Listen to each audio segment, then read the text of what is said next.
got to stand up strong. Think the truth about themselves to understand what went wrong. I know we can find a way. I know we can find a way. I know we can find a way to stand up, stand up, stand up.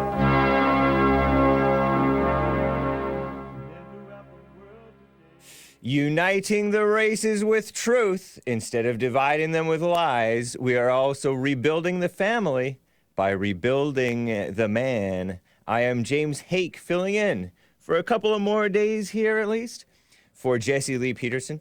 JLP is out of town through Monday. He shall be back Tuesday if the Lord is willing and the creek doesn't rise. So in the meantime, Hake is your guest host. We will be playing throwback clips of JLP from 2014, 2015, maybe earlier, maybe later as well. And we have Hassan here. We have the American Anchor Baby here. Amazing! We have Sean, the new producer here. The Anchor Baby's name is Nick, by the way. And by the way, there will be a Fallen State episode coming out as normal at noon Pacific time today. That is 2 Central, 3 Eastern, thefallenstate.tv. If you're not sure how to find the links to the YouTube channel, it's not coming out on JLP. Somebody's posted on JLP, release the Zerka episode. We're doing it. Give us a minute. And we will have church as normal on Sunday, but not with Jesse Lee Peterson. Again, he's out of town. He's fine. Stop speculating. And that will be guest hosted or run by Doug. Doug is he is our computer guy over here at Bond, JLP's nonprofit. We will be taking your calls, guys, because it is Friday. And every Friday on the Jesse Lee Peterson Show, we like to allow people to get it off their chest, whatever they want to talk about. I happen to be wearing a Flat Earth shirt because some of the Flat Earthers with whom I argue give me credit for promoting their ideas by arguing with them. And you can call in about whatever you would like to talk about, as long as it's clean, all right? And so any question or comment, you can call in because it is Get It Off Your Chest Friday. It is Express Yourself Friday. You, Tom, like a mug. You need to go and get yourself bleached because everything you say about black people and you're sitting up there looking like a tar baby. It might sound like a semantics argument, but he's a gray alien. I wonder if he been smoking pot. Hit matters to me. Words matter. It all comes together beautifully. There's a woman shopping. Her name's Rachel. She's in a change room. She overhears a mother and a daughter making fun of plus-size clothing. She's plus size, it turns out. And she was so mortified. She found herself sort of reacting viscerally, went to her car and ended up breaking down in tears. But instead of letting that be the defining moment, she went back into the store, put on the tank top in question, and posted on Facebook with a comment, "Be kind, think about others before you speak, and if someone hurts you, you have to move on." And apparently there's been like 150,000 likes. That's a good message. It's kind words that people are hearing, and there's a ripple effect when they go to their car and cry. That's really sad, but she turns it around. Yep. Well, do you have to have a thicker skin? If you know, in a situation. Maybe live in my skin for a day. I'm saying, right? For her, like, you know. Nope. Yeah. You know what? I think this was the best way she could react because that was hateful and hurtful. As opposed to taking them on, like, yeah. Because that's not going to get you as far. That's your daily hit. It's a good message. Glad I got that off my chest. Based, Chris Cuomo. I told you I liked Frito. Don't call me Frito. I'll throw you down the stairs. That was Chris Cuomo on New Day before he got fired. I'm laughing with him, not at him. Stand up for yourself. Now he's a New Day is, I believe that's a CNN segment. Nice find, Nick. That's from the American Anchor Baby. Baby. So, we do have some replays to share with you, by the way. You can be listening if you're not able to catch the show on YouTube. Most of you guys catch it on YouTube. Or if you're not able to catch it on Rumble, a lot of you guys go on Rumble. A handful still go to D Live, the stragglers, the redheaded stepchildren. And there are other platforms, Kick.com and Twitter, JLP Talk on Twitter, and Odyssey, the faithful Odyssey crew. You can also catch it on TalkStream Live. If you go to jlptalk.com, jesseleepeterson.com/show, that's how you can find the audio feeds and the phone number to dial, which I just dialed, and it does indeed work. It is area code 641-793-1500. And I actually remembered that from memory. That's redundant. Anyway, before we get to some throwback JLP clips, I want to get to a call or two, guys. You can call in 1-888-775-3773. Even if you're listening from overseas, you can call in 1-888-775-3773 via Skype. That's the easy way for some people overseas to call into the J.C. Lee Peterson Show, as well as the Hake Report, as well as American Anchor Baby during the Monday through Thursday show in the studio. So let me get to Victor out of the Bay Area in California. He has a question for one of us experts on the J.C. Lee Peterson Show. Victor, thanks for calling, man. How you doing? Good. Good morning. Morning. So my question is for Hassan. Are you a Muslim? No, sir. Morning, Hassan. Good morning. Good morning. Okay. Well, I was saying good morning to Hake, but good morning to you too, Victor. It's not that, because for a long time I thought you were being facetious with Christ, right? When you wear these shirts, and for some reason I just may have gotten some weird information, over the year or however long you've been doing this, and it just seemed like in some ways it was kind of off, because when we talk about Christ, I was like, well, I don't know this man's real thoughts about this, and I just wanted to hear it from you. So you had the impression that he was a Muslim and was not really genuine in wearing his Christian T-shirts? Correct. Or, I thought it was.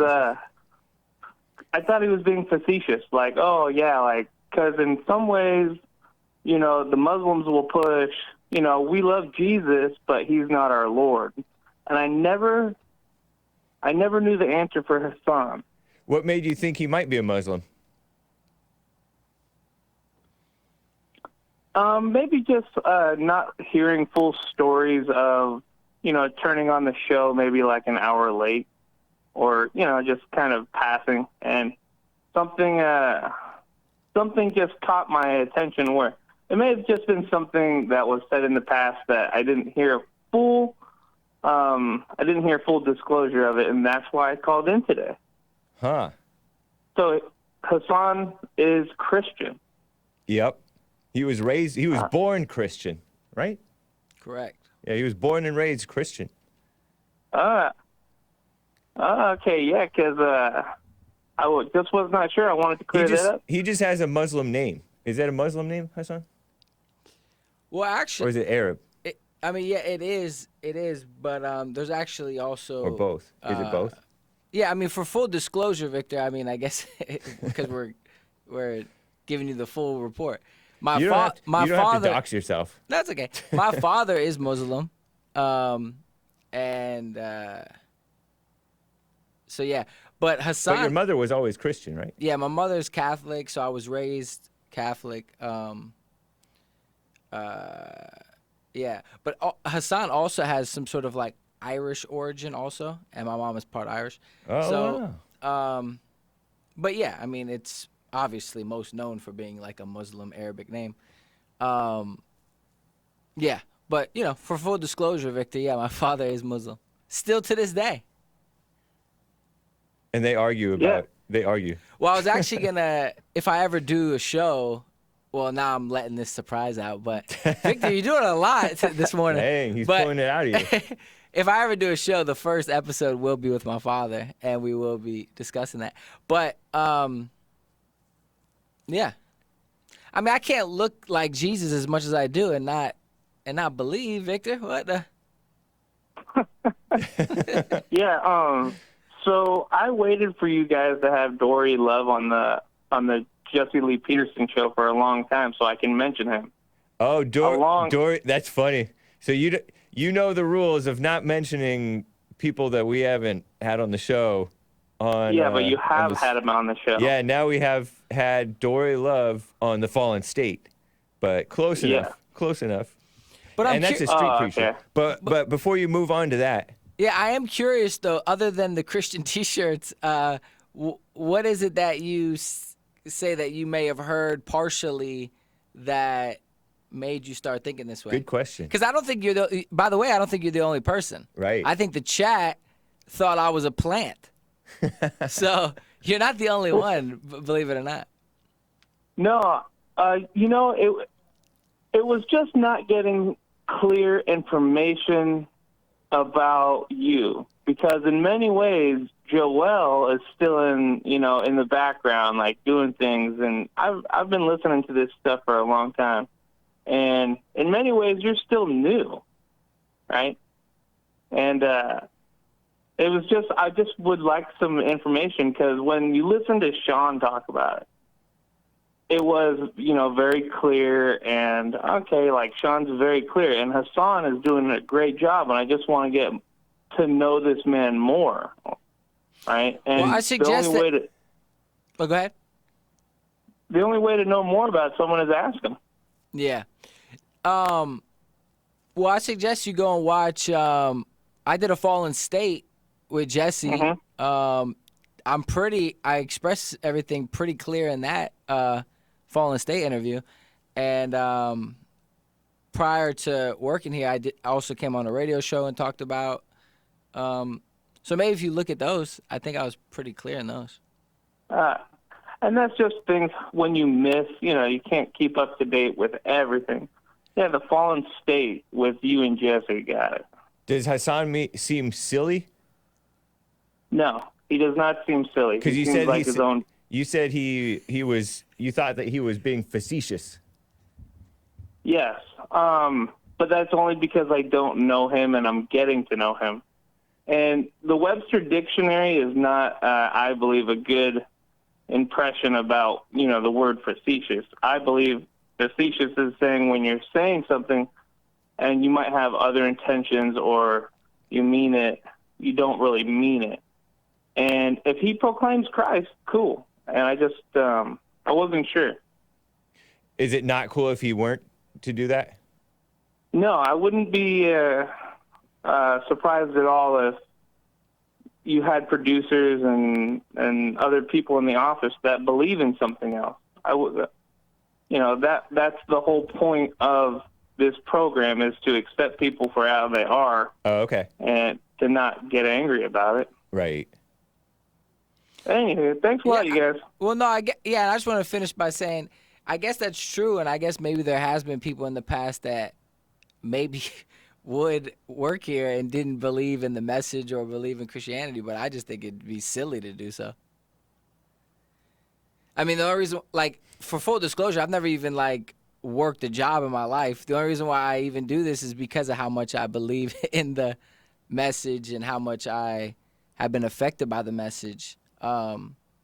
So I think, again, I know that there probably has been people who maybe have worked in the past that didn't believe in it fully or wasn't Christian. Yeah, we had an atheist working for us. Yeah, I remember Jesse said that at one point. But I just think it'd be silly. I mean, but he still he still agreed with certain things. Yeah. Yeah. And I want to say, Victor, I think I am kind of a facetious individual. So that's why you picking up on that is not completely wrong. I am very facetious. But facetious, according to the dictionary, which Victor pointed out, is fake news. Treating serious issues with deliberately inappropriate humor. Flippant. Yes, I do that. Yeah, that describes him. So you're That's picking Hassan. up on the right frequency. But when I'm wearing Christian T-shirts, I just like them. He's like Kanye. He's serious about his Christianity. He's just inappropriate sometimes. There you go. Right? Yeah. All right, you guys. Thanks a lot. And Hassan, great job with all the Country Western Tuesday stuff. Thank you, man. God bless you, Victor. Man. Thank you, too. Victor. Bye-bye. Take care. In Jesus' name. Indeed. Sean shares a Wikipedia, very reliable source for Hake, according to the left. The name Hassan in Arabic means handsome or good. It's true. Dang. You knew that already? I did. Of course he did. King Hassan II was king of Morocco, which is a Muslim, sort of dark country, right? Sort of black country. That is true, Morocco. yeah. Sean says, I'm curious what makes you so curious. Yeah, I know. People are interested in the crew. Somewhat, sometimes. Guys, I want to share with you, speaking of callers, I want to share with you, it is White History Month. We're coming on to the last couple of radio show days here of White History Month on the Jason Lee Peterson Show. And I want to share with you guys this little piece of white history. Yeah, I think we have time. This is from 2014. It's a caller, one of the classic, legendary callers on the Jason Lee Peterson Show, Caroline from New York, a white lady. And she has a deep conversation with JLP and then talks about stuff going on in Africa back about a little less than 10 years ago and stuff going on in America and discrimination. I just thought that it would be nice to share. And this is where I got the HE double toothpicks line several minutes in because she said it and Andre, the former board operator, picked up on it. Anyway, some of you guys may not know what I'm talking about with HE double toothpicks, but here is Caroline from New York from March 5th, 2014 on the Jesse Lee Peterson Show. A nice throwback call. Okay, going to the busy phones, 888-77-53773. Let's go way out to New York and talk to Caroline. Caroline, good morning and welcome to the show. Thank you, Jesse. How are you? All is well. How are you? I'm good. Chugging along, as they say. See there? Caroline. Yes, sir. If I told you that there were two types of faith, would you believe me? Faith, faith? Uh-huh. Two types of faith. Yes, I think I would. And why would you believe that? Because I think, like you always say, some people know about God, but they don't really know him and believe in him in the true sense. Yes. That's why I would say that. That's very interesting. It's like an Oprah type thing, like a positive thinking thing. But I think God, is a lot more than that. And positive thinking is positively wrong. I mean, it's okay as far as it goes, but it's not really There's true nothing faith. good about positive thinking. Huh. Not one iota of a thing. I guess if you really live with faith and love God first, you wouldn't need that. Amen. Yeah. Well, thank you for letting me think about that. You want to live by revelation from God, not by positive thinking created by the thoughts, which is all lies. Right. That makes sense to me. It's going to be positive tomorrow and negative in the next few minutes or negative the next day. And because so now it's you too got, much. yeah, now you got to convince yourself back to positive. Yeah, it's relying on you instead of connecting to God, which is more eternal. Absolutely. Huh. You are deep. No, I'm not. You are. No. I'm just struggling along. But it would have to be in you in order for you to see it in me. Huh. I don't call you to see it. He does, because the witness that testifies to the truth that's in me, it's the same witness that's testifying the truth that's in you. Wow. That makes sense. Isn't that something? No, yeah, that makes total sense. Because no human being can convince you of anything.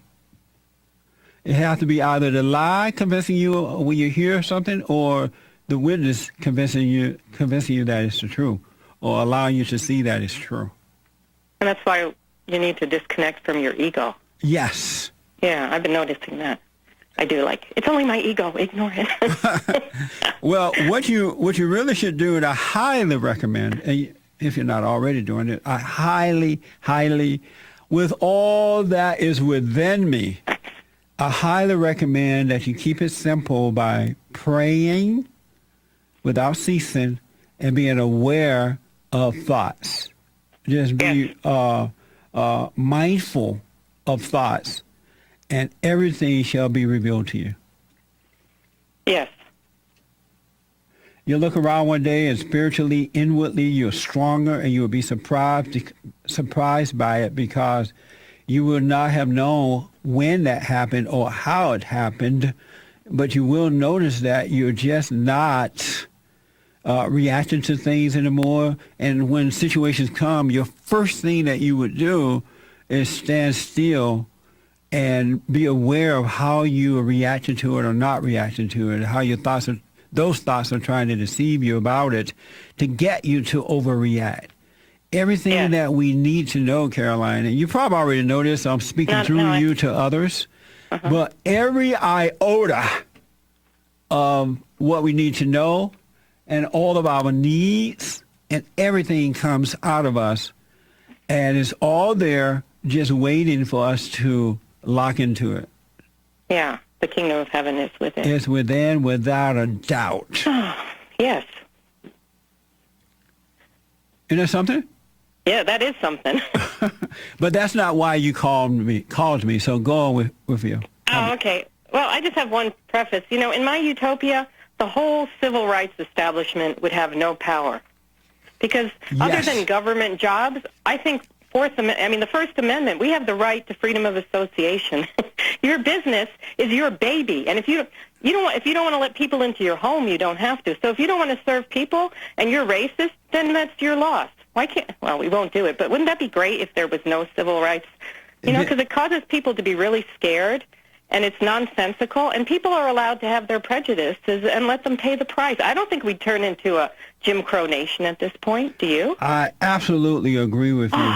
When I become president, the number 12 thing I will do is get rid of the so-called civil rights.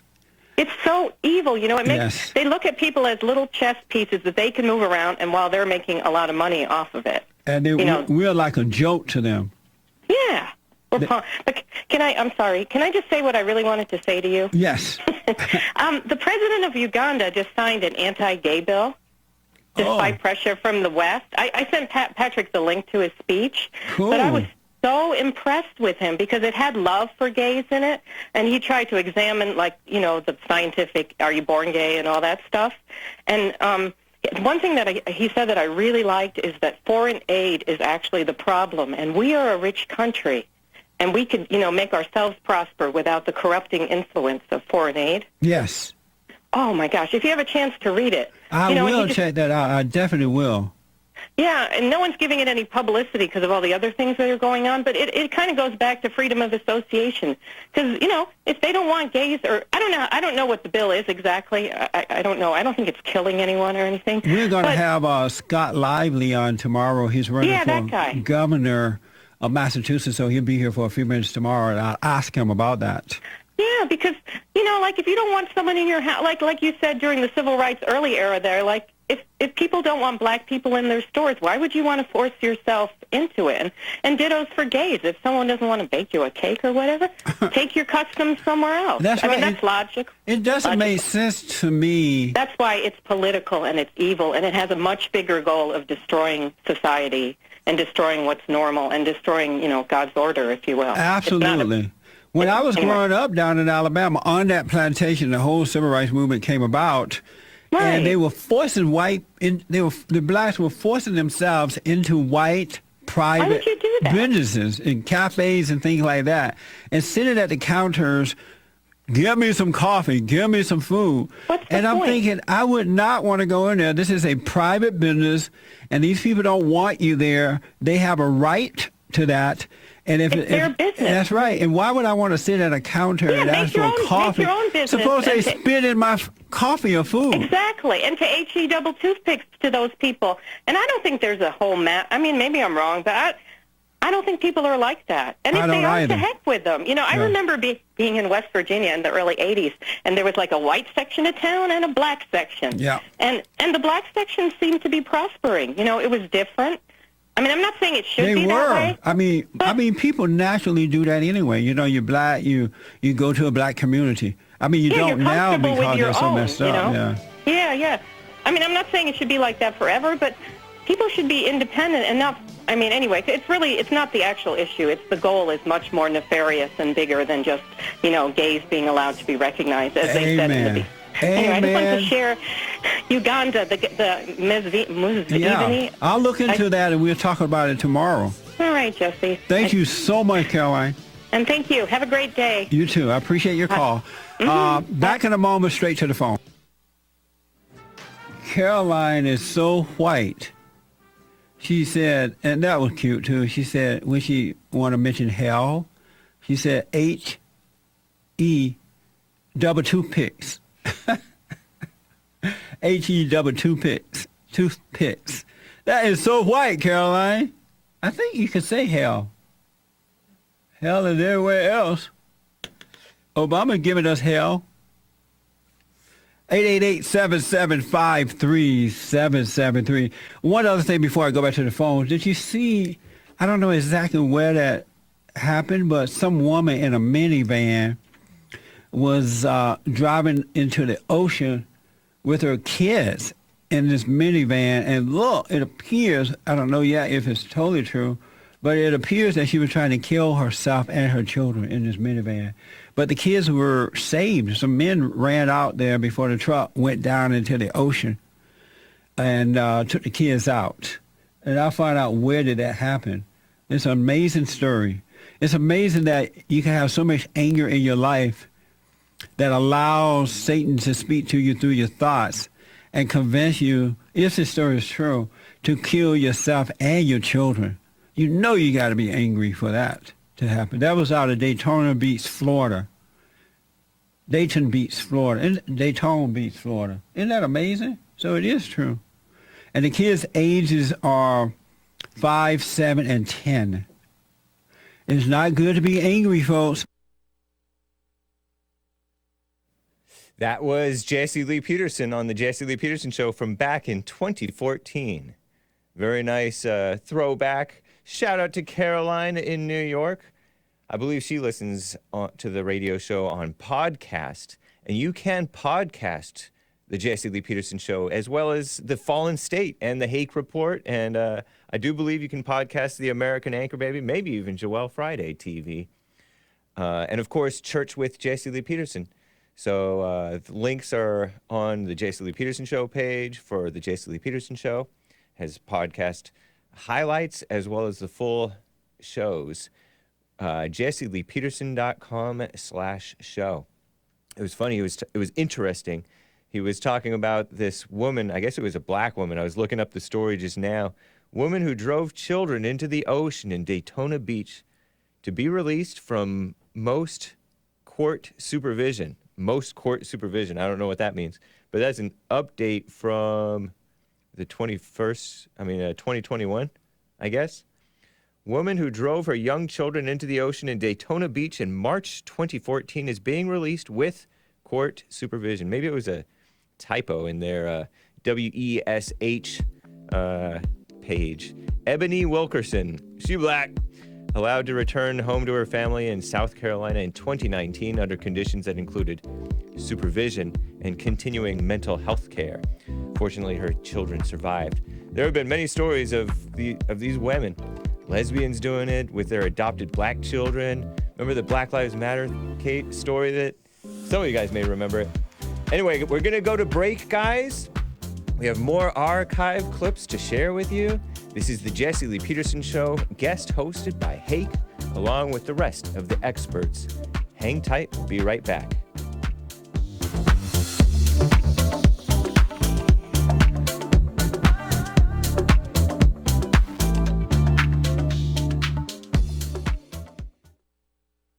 I have books that are amazing.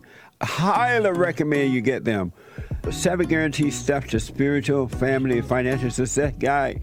Even if you're not starting a business, but you have a job, or you're on welfare, it can help you if you do. Be doers of the word, all right? From rage to responsibility. From rage. That's what I write about in the first chapter, especially how I overcame. Scam. How the black leadership exploits black Americans. They're using them, and blacks are too willing to be used. And then my last book, The Antidote, Healing America from the Poison of Hate, Blame, and Victimhood. They are all amazing books, and they are helpful. Go to rebuildingtheman.com if you want an autographed copy, or call 800-411-2663.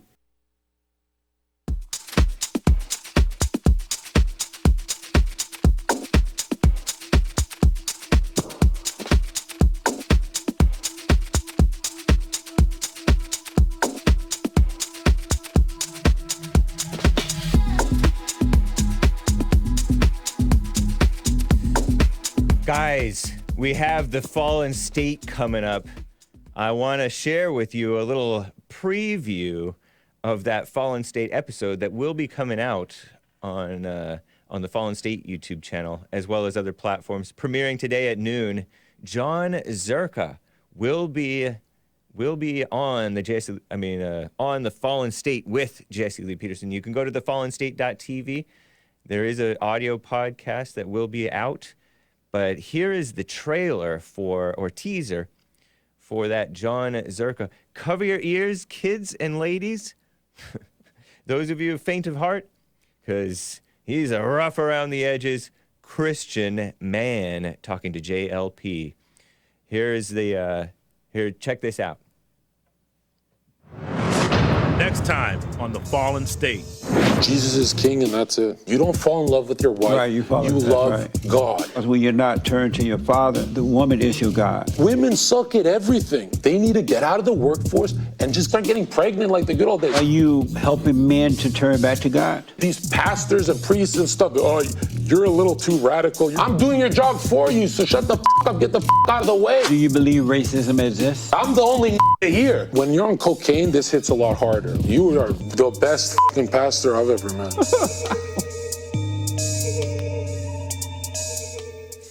That's John Zerka, Jon Zerka, Zherka, a popular internet personality. For the boomers who may not be familiar already with him, such as Hake. Nah, I already knew about him a little bit. Popular up-and-coming guy on the internet, comedian, a controversial guy, but he's looking for the truth, and he's looking to tell the truth as much as he can. So we respect that guy. Nice to see him, an in-person Fallen State interview. Some of you guys have been asking for that. So we hope you appreciate it and check it out. Thefallenstate.tv. Again, there will be now no church with Jesse Lee Peterson. There will be church, but JLP will not be there in person. You may be watching online. We have Doug will be filling in. Last Friday, it was Joel Friday of Joel Friday TV. He's live here on Tuesdays right after the Hake Report. The Hake Report is live after JLP. And American Anchor Baby is live typically at noon, Monday through Thursday, and then at 4 p.m. Pacific time on Fridays, today is Friday. You can catch the American Anchor Baby doing his Nick Stream show, flying in the sky and taking you on a journey, and it's always cool. Again, Church with Jesse Lee Peterson is rebuildingtheman.com/church. I have another throwback I want to share with you guys. Not a long one. It's about 13 minutes long. This is a clip about a man, a living hero of white history. I do believe Sheriff Joe Arpaio he's like 90 years old, and he's still kicking. He was like still running for mayor and stuff like that.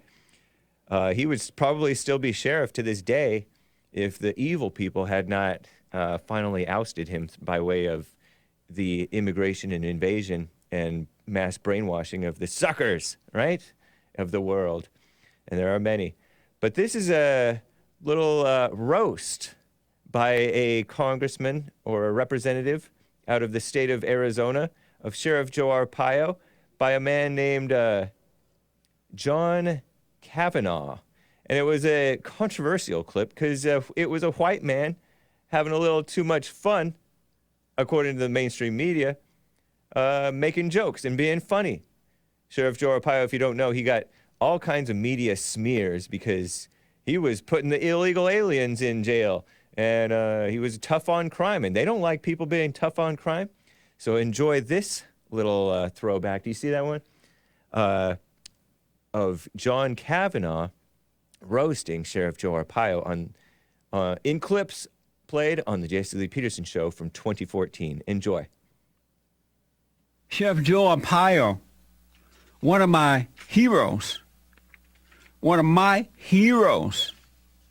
This is from Sheriff Joe Arpaio defends his own roast. So here's the deal. The sheriff was roasted. They had this roast thing where they bring you up on the stage or at some dinner, and your friends come in and they all make jokes about you. They have fun at your cost. They laugh about you. They make jokes about you.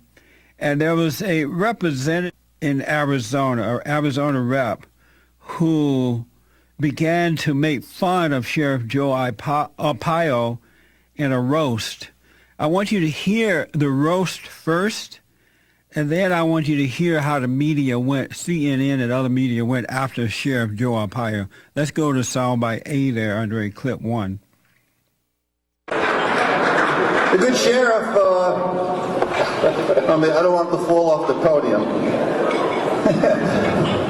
That's good. It's not one of those it's not a trick chair. I know you're a little pissed because the sheriff's usually used to a throne. You got a little interrogation? That's okay. I'm not the federal monitor. How many Hispanics did you pull over on the way over here, Arpaio? Sheriff Joe. Sheriff Joe is the kind of guy that you gotta love, as long as you have papers. That's Representative John Kavanagh, and he's began this, to roast the sheriff, and he talks about on Religious Freedom Bill SB 1062 and the Immigration Bill SB 1070. Real funny stuff. Listen. Anybody hear about that new bill that we passed 2 days ago? Religious Freedom Bill? A little controversial. Not quite as controversial as SB 1070, though. So we knocked it down 8 points to SB 1062. Now, a lot of people claim, I can do the Heimlich.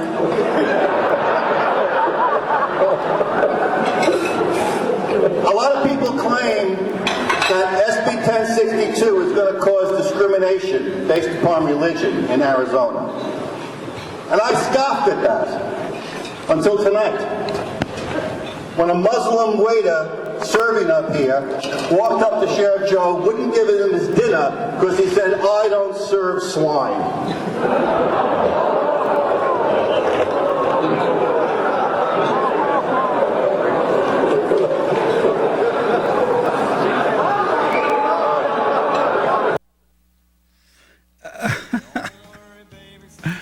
Can you imagine that in America, you are not allowed to have fun like that anymore, according to the godless liberals?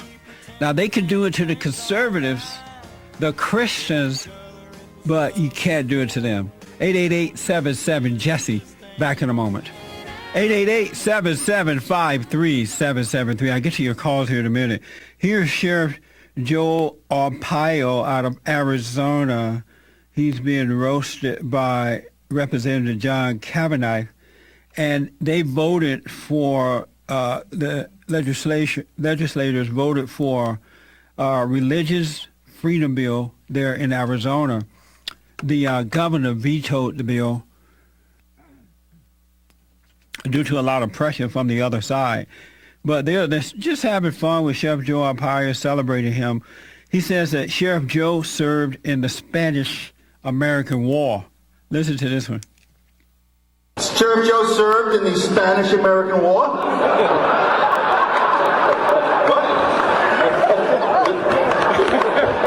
Oh, Korea? That's all these years. I figured he was rounding up Hispanics because he had a grudge from the Spanish-American War.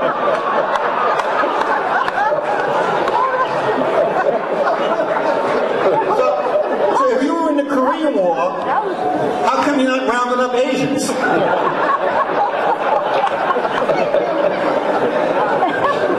Hispanic himself? He's a white man? He sounds Hispanic a little bit. The representative, he says that the feds says he's racially profiling and appointed to as a federal monitor. Going out with Sheriff Joe is always an adventure. Because usually when we walk into a restaurant, most of the wait staff and cooks dive out the back window.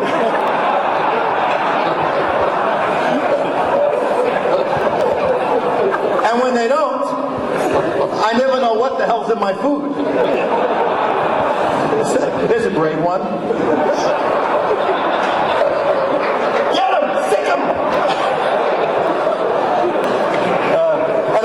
Tonight, because I didn't wear my "I'm not Joe Arpaio" shirt. You know.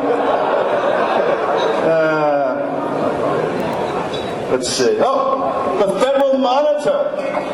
The feds caught Sheriff Joe.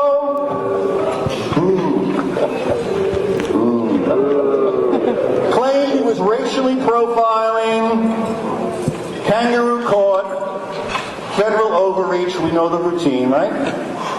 And they have appointed to watch Sheriff Joe a federal monitor. This is kind of like getting detention in high school. And we can tell right now, by the way, is the federal monitor still going to let you do them sweeps? I'll respond to you when you get done. What did you... And the federal monitor is already demanding changes. How many people want me to sit down? How many people want me to continue? Just to show you how unreasonable the federal monitor is. They're already demanding changes.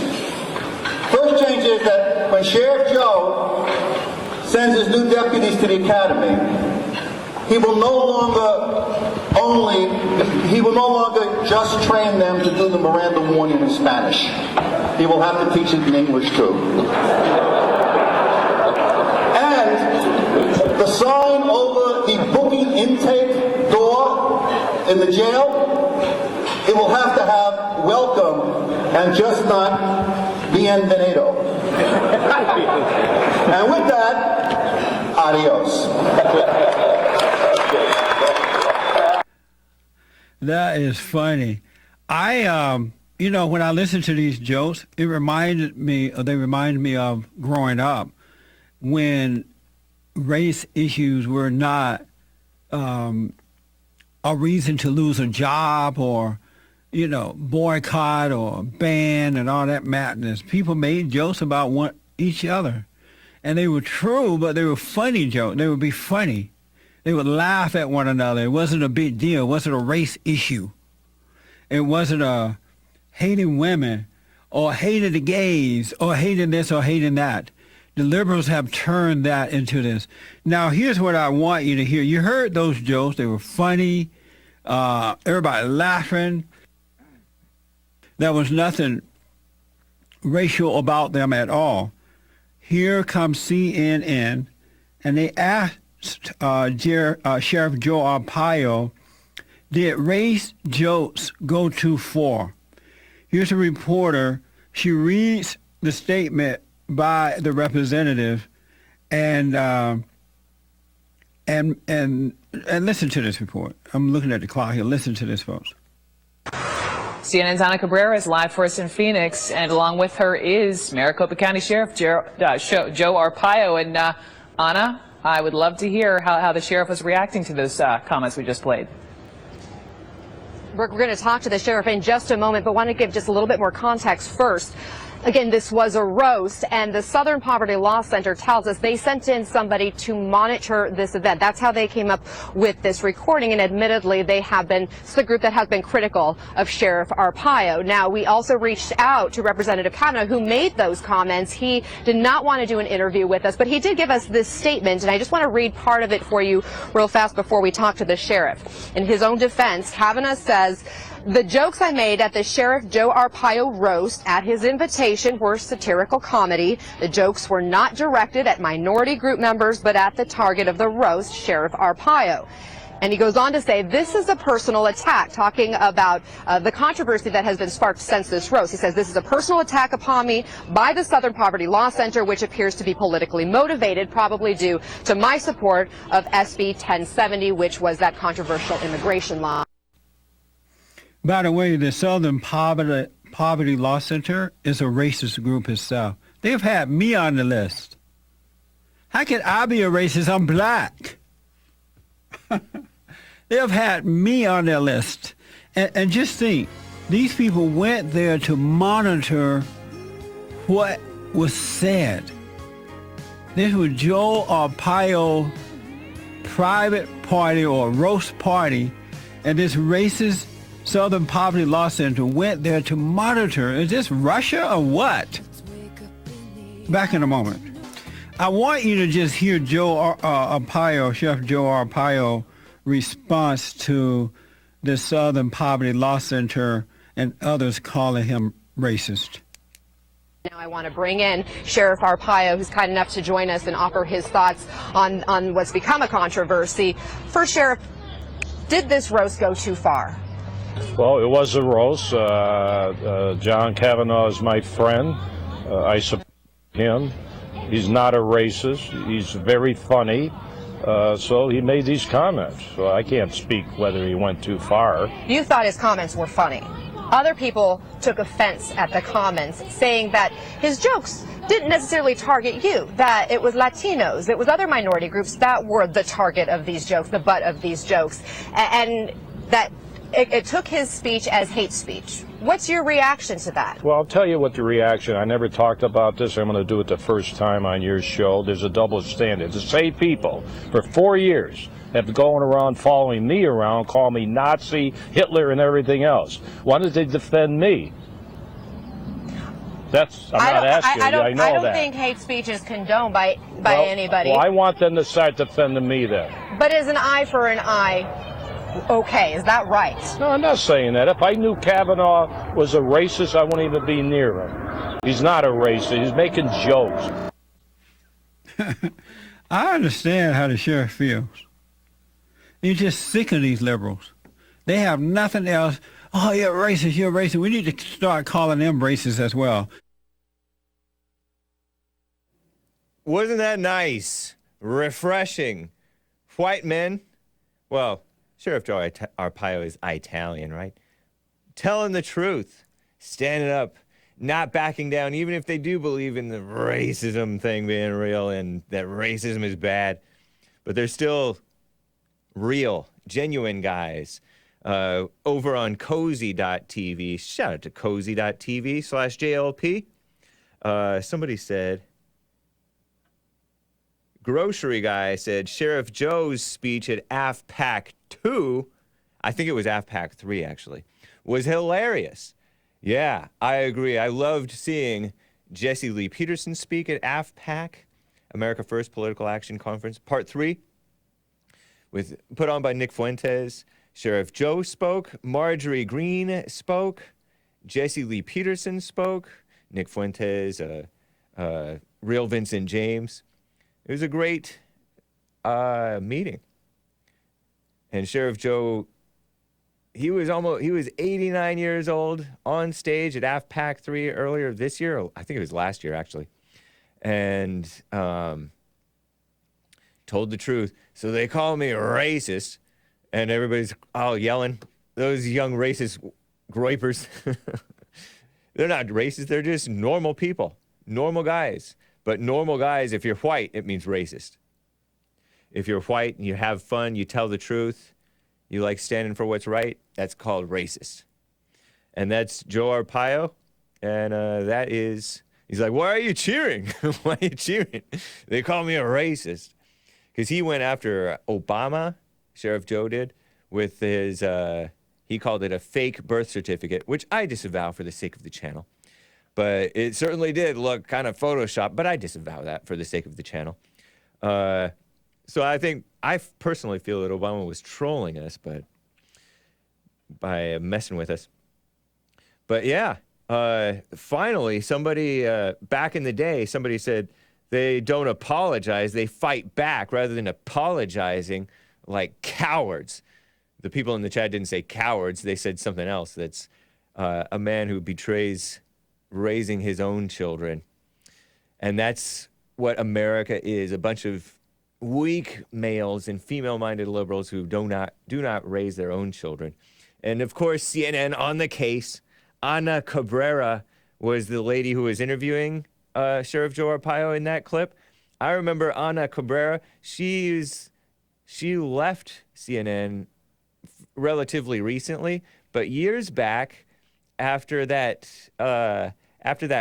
police officer lady choked, according to President Trump, then candidate Trump, and shot the man in Tulsa who was like high on PCP, maybe, this black man in Tulsa, Oklahoma. And this woman cop, a little too jumpy of a woman, perhaps, I don't know, shot the man, and he turned out to be unarmed, but he was going towards the driver's side of a car that was stopped in the middle of the road. He was standing in the middle of the road, acting crazy. And she's like, stop, put your hands up. And he was walking away from her, and it looked like he was going to reach into the driver's side of the vehicle, maybe pull out a weapon in her imagination, perhaps, or in mine anyway. I think the window was closed, and she shot him, and that was considered racist because a white woman shot a black man, white female cops, man. I forget what the point of that story was now, all of a sudden. Oh, yeah, she's Ana Cabrera of CNN. She interviewed her lawyer, the female cop's lawyer, and she's all, was it because he was a big black man that she shot him? Was it because he was a big black man? Maybe that contributes to it, because blacks disproportionately attack the police.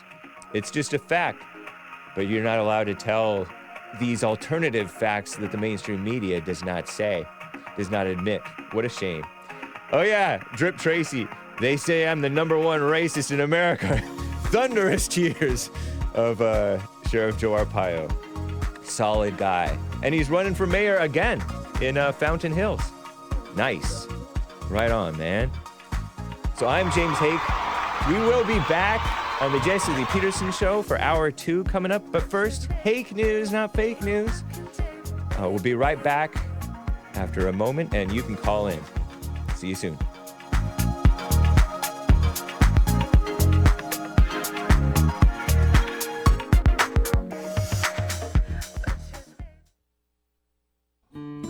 We have a counseling service, and I have to admit, thanks to God, it is the best counseling service on this side of heaven.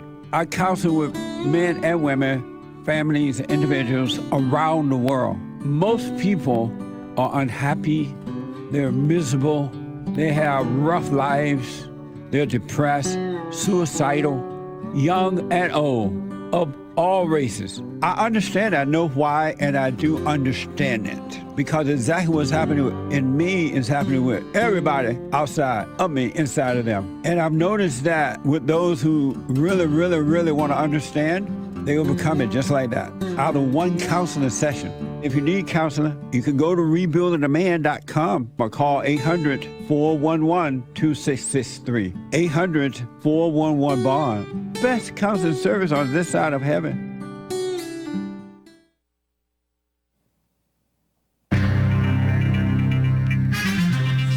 It's a big mess going on in the world.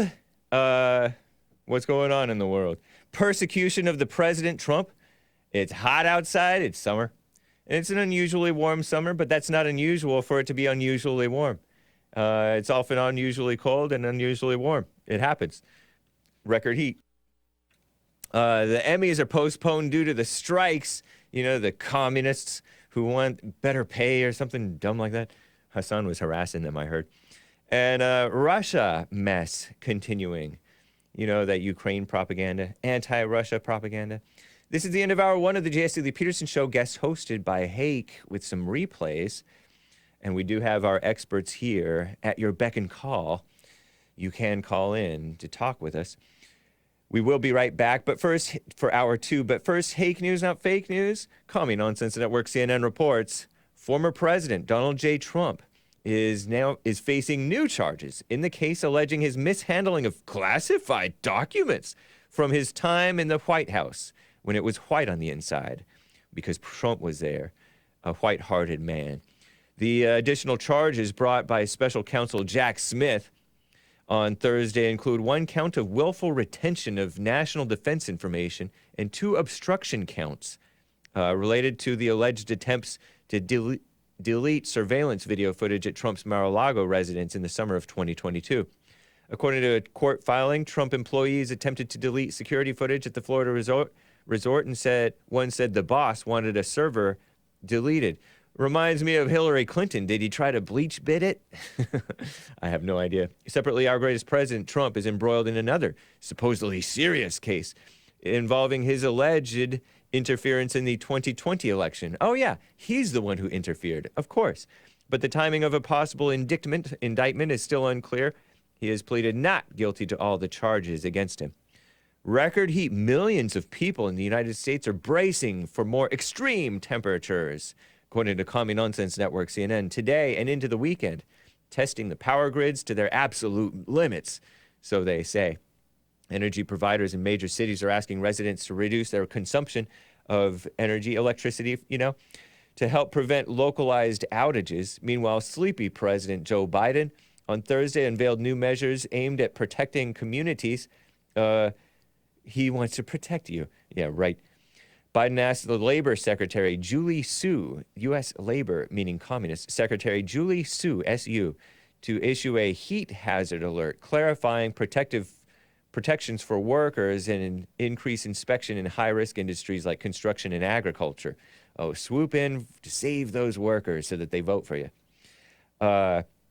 Additionally, U.S. Forest Service is awarding more than $1 billion in grants for the planting of trees that is aimed at helping bring down temperatures in the long term. I think we have more trees than ever, right? And the Department of Housing and Urban Development, HUD, redistribution of ghettos, is providing billions to open cooling centers and make buildings more heat resistant. Well, interesting. Emmys postponed due to the strikes. The Primetime Emmy Awards, television's top honor, top of the dung pile, have been postponed for the first time in more than 2 decades as strikes in Hollyweird by Hollyweird writers and actors continues, according to Variety. It's a magazine. The awards show had been scheduled to air on Fox on September 18th, but vendors for the event have been told that the ceremony will not air on that date. The entertainment outlet reported Thursday. The Emmy Awards typically happen in September for their proximity to the major networks kicking off what is usually the new TV season. But with thousands of writers and actors on strike, many productions have come to a complete halt in what is expected to be months of painful contract negotiations. The postponement would be the first for the Emmys since the show was delayed after the terrorist attacks on September 11th, 2001. And Russia mess. Russia's ambassador to the United States has described the relationship between Moscow and Washington, D.C., the swamp, as practically non-existent. after the Sleepy Joe Biden administration agreed to supply cluster munitions to Ukraine, which oftentimes kills civilians because they don't go off right away. And years, decades later, they go off and kill civilians. I'm James Hake. Now back to JLP, guest hosted by Hake.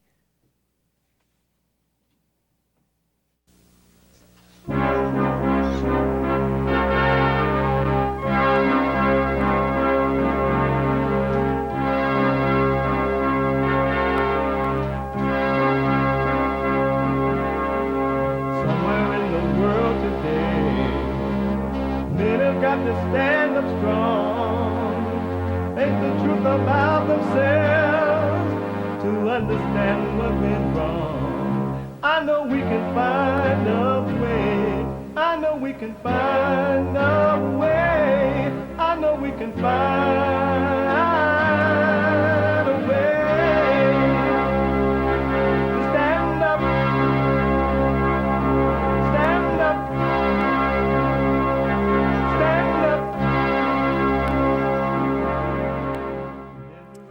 Uniting the races with truth instead of dividing them with lies. We're also rebuilding the family by rebuilding the man. I am James Hake, the former producer of the Jesse Lee Peterson Show way back. Ancient history. Filling in for JLP today. Jesse Lee Peterson is out of town today. We do have some throwback archive clips of Jesse Lee Peterson to play for you. Today and Monday. JLP will be out of town until Tuesday, I do believe. Well, I don't know. I guess I'll believe it when I see it when he comes back, right? We'll believe it when he see it. So if the Lord is willing and the creek does not rise, Jesse Lee will be back. He is out of town. He is totally fine, guys. The church with Jesse Lee Peterson will be church led by Doug, filling in for JLP. Last week it was Joel Friday. You can go to rebuildingtheman.com/church. So in the meantime, it's Hake and the experts. I'm one of the experts actually still, right? So we have Hake, Hassan, Nick, the American anchor baby, Sean, the new producer, relatively. Amazing! Filling in for JLP for this past week and into next week a little bit, okay? And of course, again, church with Doug. So that's going to be cool. I'm looking forward to hearing from Doug and talking with him because it's a fellowship at church. But it's Friday, guys, and every Friday is Get It Off Your Chest Day. It is Express Yourself Friday. You Tom like a mug. You need to go and get yourself bleached because everything you say about black people and you're sitting up there looking like a tar baby. It might sound like a semantics argument, but he's a great alien. I wonder if he's been smoking pot. Daily hit matters to me. Words matter. It all comes together beautifully. There's a woman shopping. Her name's Rachel. She's in a change room. She overhears a mother and a daughter making fun of plus-size clothing. She's plus size, it turns out. And she was so mortified. She found herself sort of reacting viscerally, went to her car and ended up breaking down in tears. But instead of letting that be the defining moment, she went back into the store, put on the tank top in question, and posted on Facebook with a comment, "Be kind, think about others before you speak, and if someone hurts you, you have to move on." And apparently there's been like 150,000 likes. That's a good message. It's kind words that people are hearing, and there's a ripple effect, and they go to their car and cry. That's really sad, but she turns it around. Well, do you have to have a thicker skin? If you know, in a situation. Maybe live in my skin for a day. I'm saying, right, for her, like, you know. Nope. You know what? I think that this was the best way she could react, because that was hateful and hurtful. As opposed to taking them on, like, yeah. Because that's not going to get you as far. That's your daily hit. It's a good message. Glad I got that off my chest. Get it off your chest Friday. Chris Cuomo. He's one to fight back. He doesn't just sit and take it when you go after him. Oh, Lord. Chris Cuomo. Now at News Nation. JLP was interviewed by Leland Vittert a couple of years back on that new up-and-coming channel, News Nation. You might be able to find that on YouTube. Get it off your chest. Whatever you want to talk about, this is your day. And in the spirit of that, we have Tyler in California. Before we get back to JLP throwbacks, Tyler in California wants to talk to Hake. How you doing, Tyler? What's up? I'm doing great. Hey, thanks for. I want to thank your guy who was on the phone line for putting me to the front of the calls. Nice. Thanks, bro. Right on, man. Oh yeah. It's not really how that's that what I'm works, gonna but that's say. fine. Yeah. Yeah. Hey, bro. Yes. You're like afraid to say stuff on the air. Afraid to say what? Jesse Peterson would say the things that would shock everyone because they were true. If you're afraid to say things because you think your show is going to get taken off the air, then you're nothing like him and you're just a coward. And so I've been thinking, maybe here's an option, right? Just make words up. You know, like you were doing yesterday. If you got to talk about something that you're not allowed to say because you think you're going to get taken down and you lose your money, make up words and like do that. Because what you're doing right now is just so dumb, dude. It's just so dumb. What am I doing? What are you talking sucks, about? bro. What am I doing, and what are you talking about? I'm talking about your show. Right, but you need to be more. You're talking about the Hake report. Make up words like what Nick show the American. am I on right now, dude? What show am I on right now? The Jesse Lee Peterson show. I'm talking about the Jesse Lee Peterson show, which you were subbing in for. And what have I not said that I would normally say to protect my channel, to protect my money in your imagination? Well, you think it's about money. And what would I say? What do you think that I would say? how could I come up with what I would think you would say, bro? Then how do you know that I'm holding back, that I'm a coward and protecting the channel and not saying, why shouldn't I protect the channel? You're not protecting the channel. You're making it worse. What's your gripe? That you're afraid to say things. Like what? And that you're a coward. Bro, I'm doing you a favor right now by not just yelling out all the stuff that you're not supposed to say. Oh, okay. Which is All why, right, I see. Dude, sorry if I'm being like, I mean, I understand. I'm not trying to ruin your show. You seem mad, though. Well, it's hard to say things like this when you're not face-to-face with someone. And I'm not mad. I made up my mind to tell you this because it's the right thing to say to you and your show. Not a big deal, bro. Well, you're not really being clear, and I get that you don't want to say stuff that you think that I would say were it not for protecting my channel or something Bro, like that, you're or being a always coward. talking about how the internet is censored and you can't say things and you disavow stuff.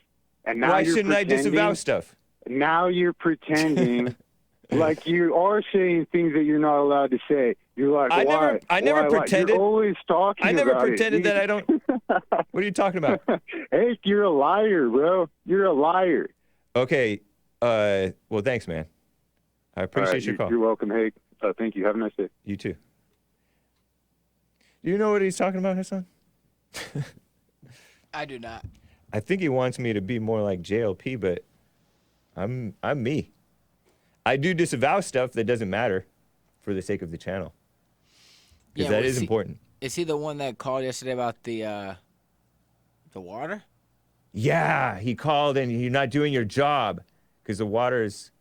He's into stuff that maybe does get censored, and I touch on stuff like that, like the water is poisoned or not that good for you, which is not really a controversial thing to say. That's why they sell a lot of bottled water and water filters and stuff like that.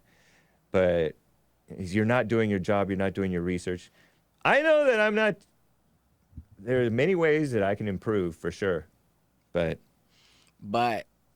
as far as talking about conspiracies so that we don't lose a Billy that we don't have, I don't think that's necessarily. Yeah. There's stuff that the main benefit of being on YouTube, since we're demonetized on JLP and demonetized on Hake, is the reach. You still reach more people. And you need to get the truth out. There's spiritual, true things that JLP talks about and that I try to talk about sometimes if I know something. And that's more important than any of these dumb, controversial things like the vax or the fake racism, hate speech, transgenders, dehumanizing language, stuff like that. I don't know, man. It's hard to understand him because he's definitely bothered. Yeah. He's not being totally honest there. But I don't take that away from him that I'm no Jesse Lee Peterson, that's for sure. Speaking of Jesse Lee, I think we have time for this. Let's do it. Let's play this this John Kavanagh clip. John Kavanagh is that rep that you heard roasting Sheriff Joe Arpaio. Check this out from 2014. Breaking news is, according to Fox News, after indicating she would testify, former IRS official Lois Lerner takes the fifth again in the IRS scandal case. Let's see here. Representative Dare Isaac shut down the hearing after she refused to testify, and Representative Elijah Cummings, a Democrat, attacked Isaac and had a hissy fit. Well, Fox didn't say hissy, they just said fit. I'm saying hissy fit, accusing the Republicans of staging a fake investigation. Isaac presented some damning emails from Lerner indicated a cover of the targeting. This is a woman that was the head of the IRS, and we have a video of that coming up for you tomorrow. But this woman was the head of the IRS when she went against the Tea Parties and some conservative Christians who were trying to get their tax-exempt organization going last election. And a lot of people, as I do, feel that it was to stop the Tea Party so that they would not prevent the re-election of Barack Obama. And this woman, she was laid off with pay. Now she's been fired with pay. She's still getting as much money as she got while she was working for the Internal Revenue Service. And it was Representative Isaac believed that she was going to testify. She said, I'm ready to testify. Bring me back up. I'll do it. And then she get there and would not. She took the fifth again. I have with me Representative John Kavanagh, and Representative Kavanagh represents of Arizona District 8, covering Scottsdale and Fountain Hills. He is a criminal justice professor at Scottsdale Community College and director of justice studies and forensic science. He's retired. He is a retired police officer, detective, sergeant, and veteran. So this is a smart man. One of the smartest white men on this side of heaven. And it's an honor to talk to Representative Kavanagh. Representative, welcome back to the show, sir. Thank you for coming on. Oh, thank you for having me. It's always a pleasure. Do you have any thoughts on Lois Lerner taking the fifth again? That's a disgrace. I mean, this is a public servant, and obviously she's concealing wrongdoing. My own guess is that what she has to say will go many layers of authority above her, maybe into the White House, and that's probably what this is all about. Yeah, but she's a long-time political operative. I believe that, too. I believe that's why she continues to take the fifth. But isn't it unconstitutional? It has to be wrong that she can do this twice.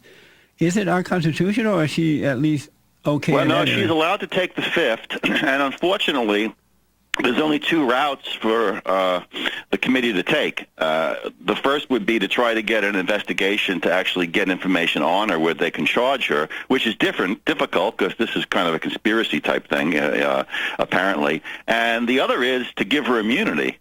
If they gave her immunity, then she could not take the fifth. If she refused to answer questions, they could put her in jail. But I think an operative like this probably would sit in jail and just become more of a hero to the people who back what she did.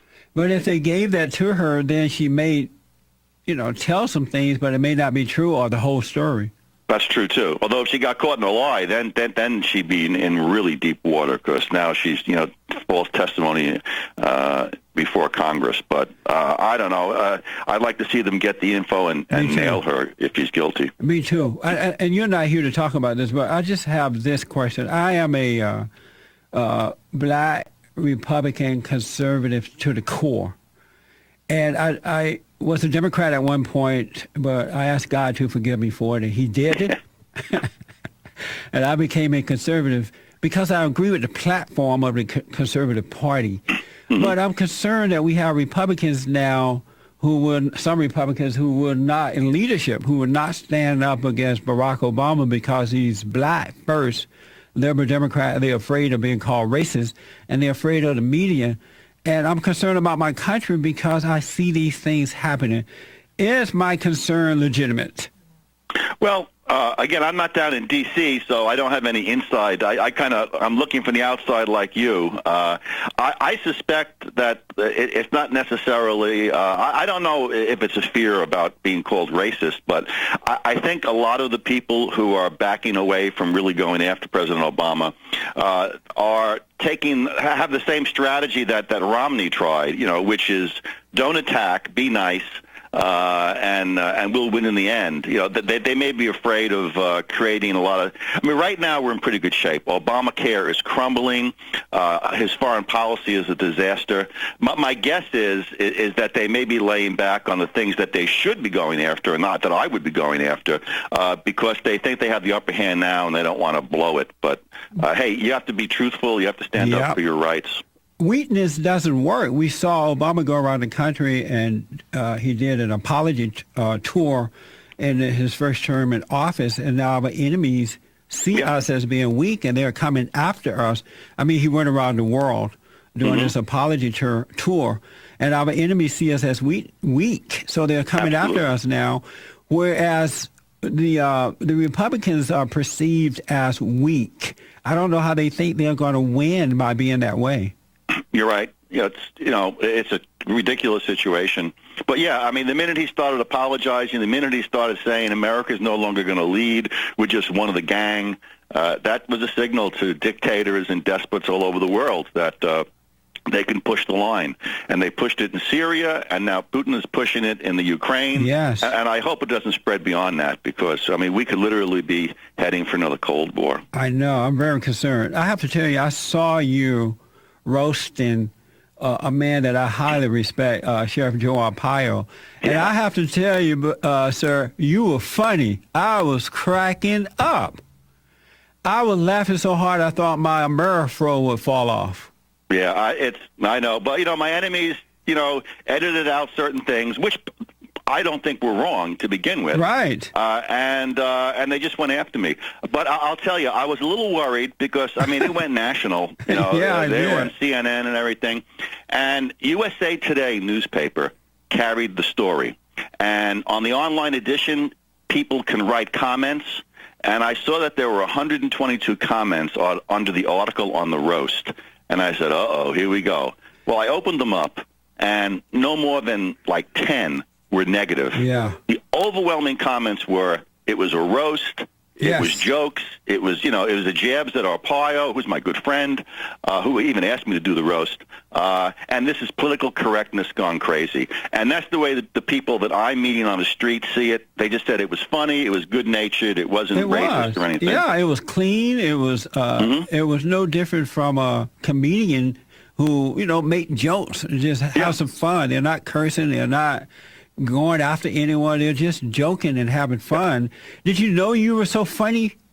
Well, I've been told. Well, I mean, I was born and raised in New York City, so, like one of the courses you take in high school is smartassery. That's right. And when I saw CNN go after go after Sheriff Joe Arpaio, I couldn't believe that a woman would even talk to him that way. she was trying to create racism. She was trying to just all that she could do to make it a racist thing. And I thought the sheriff handled her, just perfectly. Yeah, he's a pro. Yeah, he really is. He lives in the same town as me, and we're good friends. And we bump into each other a lot. Our wives and ourselves go to dinner occasionally. So he's a very nice guy. I mean, he knows how to play the media. He plays the media like a Stradivarius. Yeah, no, I love him. I've had him here on the show several times, and he's absolute one of my heroes. And now you are. One of my heroes. Let me take a quick break. I'll come back and we'll have another short segment here. I want to ask you about SB 1070 and 1062. Back in a moment. Okay, folks, I'm talking to Representative John Kavanagh out of Arizona, and lots of respect for him. You talked about, even in your roasting of Sheriff Joe Arpaio, you mentioned SB 1070, Arizona's immigration bill, protecting Arizona citizens. What has been the response from the folks there about this bill? Well, the people who opposed SB 1070, and they lost big time because we passed it and it was very popular, they're now trying to rewrite history. Every time they talk about 1070 now, they talk about, they say, almost all of it declared unconstitutional. That is a lie. Yeah. I mean, that is a total lie. There were 12 parts to SB 1070. It had, it dealt with banning sanctuary citizens and the police questioning people, calling ICE. There were about 12 separate sections. Yes. Of the 12, Seven of them were found to be constitutional, including the police stopping and questioning when they suspected the person was here illegally. Only 3 parts were found to be unconstitutional, and 2 are still going through the courts. So the heart and soul, the police stopping and questioning, and 6 other parts declared constitutional, only 3 not. To me, that means that SB 1070 survived almost completely intact, but they're lying about it. One thing I've noticed about liberals, and I don't know if all of them are like that, but enough are, they don't mind lying. They don't mind rewriting history. They don't mind changing words to make them sound good. They have no conscience about just lying to the folks. Yeah. They rely on the average person not having the time, and naturally the average person doesn't, to keep up on every issue in the world, to follow court cases. And since they control the media for the most part, they can say the lie and it's not challenged. But, the facts I gave you are true. That's the court analysis. And SB 1070 is just as popular today as it was several years ago when we passed it. In fact, there was a national poll on 1070 in June of 2012. National poll. And basically the question was, what do you think of SB 1070? And 52% of the people said they liked it. 11% said it should be tougher. So 63% of the people said they either liked it as it is or it should be tougher. And this was a national poll conducted by the New York Times and CBS News. So it's just as popular, and they're trying to rewrite history, but they're not going to rewrite history. Absolutely. SB 1062, Religious Freedom Bill, protecting private businesses from being sued for refusing service on religious ground. Why did the governor veto that bill? Because the left, the opponents, right, they used the exact same strategy that they used against 1070, but this time it worked. As we were passing 1070, they began a campaign of lies. The lies, and with the cooperation of even the national media, the lies spread nationwide, to the point where President Obama on national TV said that SB 1070 would allow the police to stop somebody walking down the street just because they were Hispanic, which is not true, right? Yeah. But in 1070, they couldn't get traction on that. Because they spread that lie. They had the pressure trying to get the governor to veto it, but she didn't, of course, and the rest is history.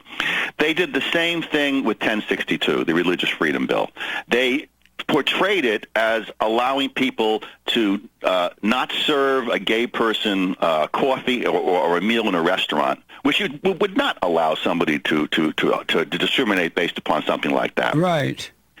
But they simply portrayed it as being horrible and evil, when in reality, all we did in that bill, we made 2 changes to the basic law, which was passed in 1993. The ACLU helped write it. President Clinton signed it. Almost all but 3 congressmen voted for it, and that's the bill that we adopted in Arizona. We had a mirror bill, and we just made 2 little tweaks. We didn't change when a person could basically. We didn't change the criteria for when you could protect your religious beliefs from the government suing you or prosecuting you. All we did is we said, hey, it not only protects an individual who believes their religious beliefs are being trampled, but it also protects a business, because we did that because of the Hobby Lobby case. Yes. And the second change we made was we said it not only protects a person when the government tries to criminally prosecute them for exercising their religious beliefs, it also protects you if an other private person sues you in a government court over a government law. So we didn't change the basis of the law and when you can use it to protect your religious beliefs. That was the same as it was in 93, and they even wrote it and they supported it. We made these 2 tweaks, but they very cleverly misportrayed the whole thing like it was a whole new law that we just came up with, and it's the same law which they all supported previously. That's amazing. You know, I felt sadness in my heart because I felt that we, the Christians and conservatives, let the governor down by not going there and standing with her, protesting when the businesses, the NFL went after her, and other businesses went after this lady, and the radical homosexuals went after her, and all those folks. Our side didn't show up in person to stand and say, we are with the governor, do not veto this bill. And I felt a little sadness about that because I noticed that we talk about it, but we don't get out there and show support as the other side do it. I want that to change. Yeah, I agree. But, you know, some people purposely misportrayed it. Others were just confused. It had legal aspects to it. It was very hard to explain what we did in the media, where you can only talk for the most part in 2 or 3 sentence sound bites. So, yes. You know, the people who wrote it and were pushing it also, you know, didn't effectively communicate it. But they had such a tremendous hurdle because the media was so biased against it. We have about 3 minutes left. So did you speak out at any of the demonstrations up there at the time? Well, I was doing most of my stuff on the media. I was defending it on CNN, on the Anderson Cooper show. I remember that. But it just went so negative viral so quick, you know, and it was almost like, you know, like the little Dutch boy in the dike. You'd answer one response and another leak. It was just terrible. I've never seen a bill go that distorted, that viral, that emotional so quickly in my, you know, 8 years in the legislature. I can see that the governor was really stressed out. So let her know that Jesse Lee Peterson in L.A., pray for her, and if anything like this comes up again, I would personally come there and protest or stand with her in support. Will this bill come back up again in another way, or rewrite it? I think that the Central Arizona policy and the people who are involved have to use the same tactic that occurred in the 90s. I think they need to go to the responsible people on the other side and say, hey, we're not trying to let somebody who doesn't want to serve a gay person lunch, you know, to give them shelter. We're talking about protecting the Catholic priest who, for religious reasons, believes abortion is immoral and doesn't want to, you know, perform one, or a priest whose religion says that homosexuality is wrong and is being sued because they won't officiate a marriage. It was those cases that we were trying to protect people from, not some waiter who doesn't want to give somebody a Starbucks. Right, or a baker who doesn't want to go against his or her belief, you know, and they have the right to do that. Well, I think they need to sit down with the other side like they did in the 90s and say, hey, let's figure out what we want to protect, what we don't want to protect, and let's together make some language, because I don't think responsible people on the other side necessarily want to force doctors to do abortions or priests to perform, marriages that they object to. I really appreciate you coming on, sir. Thank you for your courage. And next time I'm in Arizona, I'm going to stop by and shake your hand. All right, I'll buy you a cup of coffee. All right. Thank you so much. God bless you. Okay, you too. Bye-bye. Bye now. 888-775-3773, 888-77-JESSE. Back in a moment.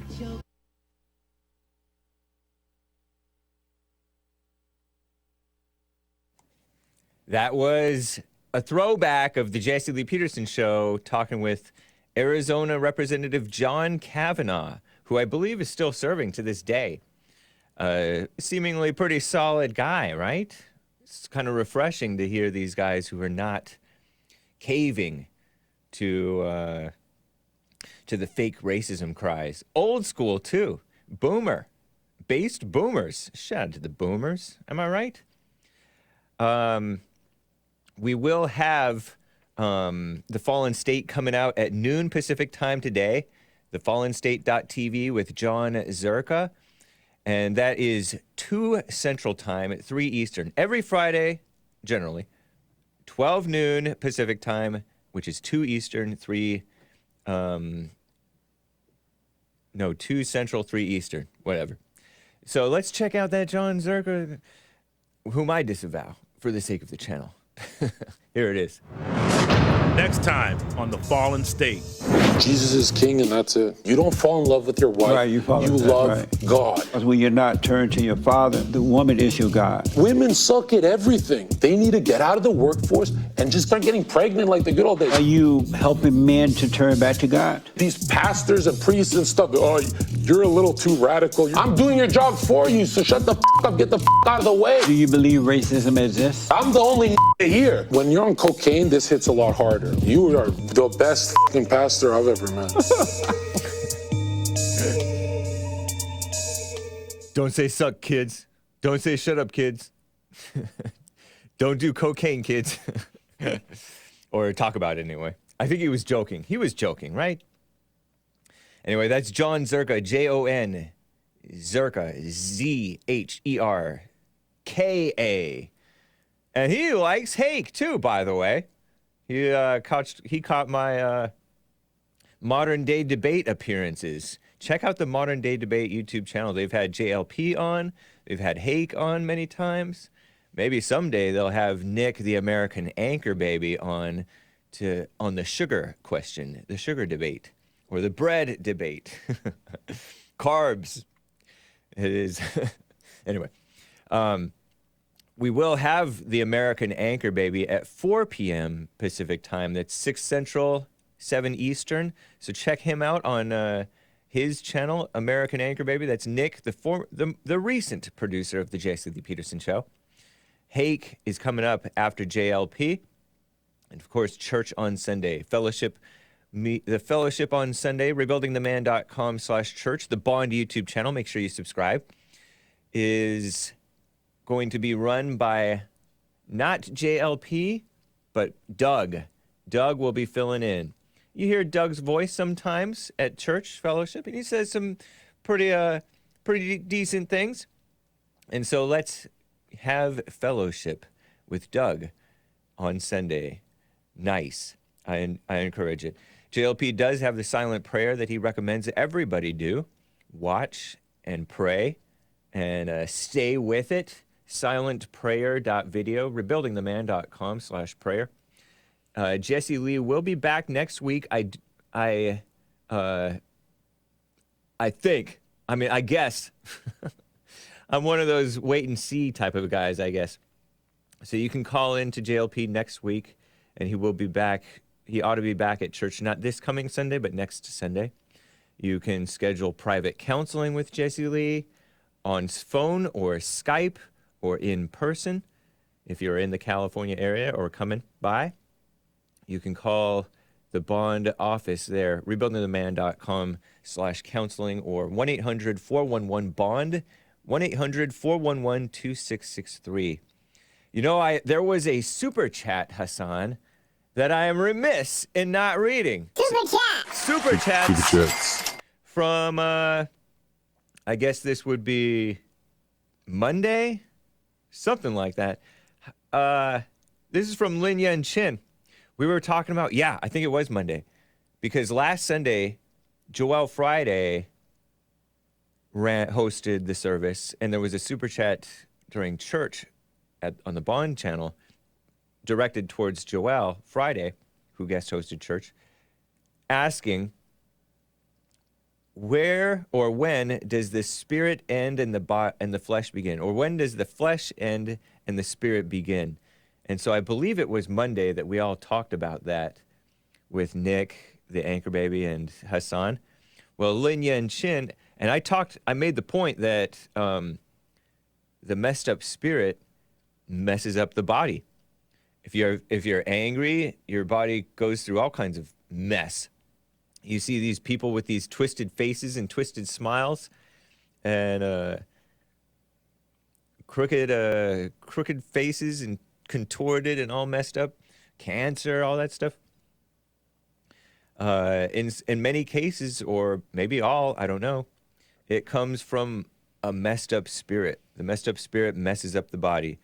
Lin Yen Chin on Streamlabs, that's JCLeePeterson.live. That's where you can super chat. In addition to buymeacoffee.com/JLP Talk. Lin Yen Chin says physiognomy. Is that how you pronounce it? Somebody correct me here. Physiognomy is the study of people's facial and other physical characteristics. Okay?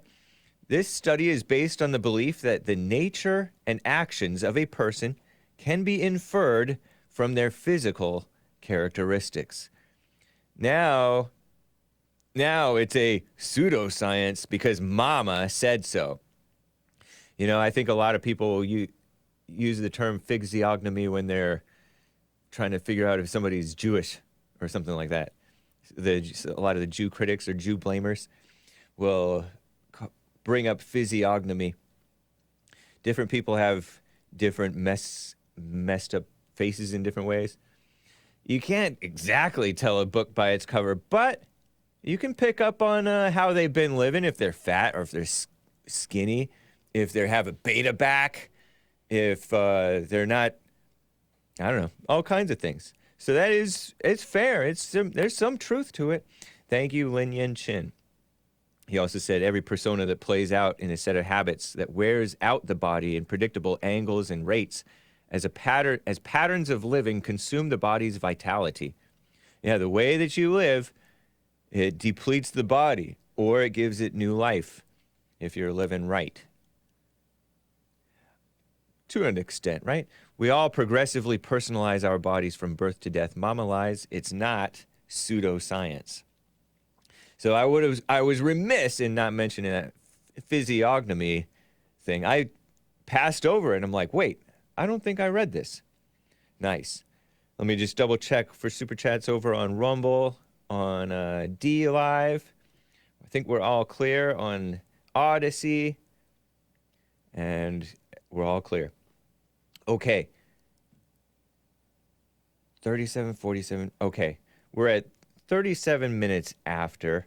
I want to play another throwback of JLP talking about Obama and the blacks and the unions. You know, these unions are striking. JLP used to be in the SEIU, the Service Employers International Union. This is a little 6-minute clip. Do you see that one there, Hassan?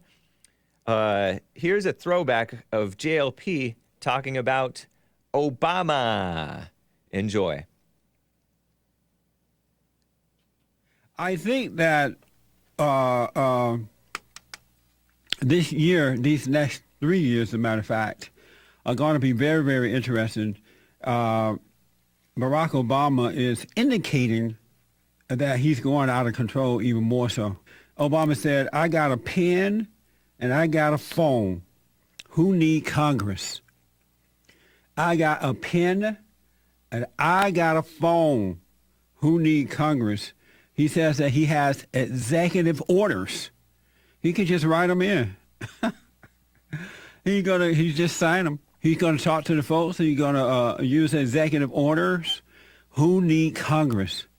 Isn't that amazing? Not surprised, folks. I told you that these next 3 years, this fallen Messiah is just going to go through the roof. May God have mercy upon our country these next 3 years. You know, I was under the impression, even though I'm not very bright, I was under the impression that Congress passed laws, not the president. And that's not the way he's going to operate these next 3 years, folks. I think he knows that, he understands that the folks are fed up with him, that they really, you know, the real folks, the true conservative, the Tea Party folks, the American conservative Christian Americans, they are fed up with this guy. And he's just going to forget Congress and do his thing. Watch out, it's going to be a bumpy road. I got a pen and I got a phone. Who need Congress? Did you ever imagine hearing the President of the United States of America speaking in that way?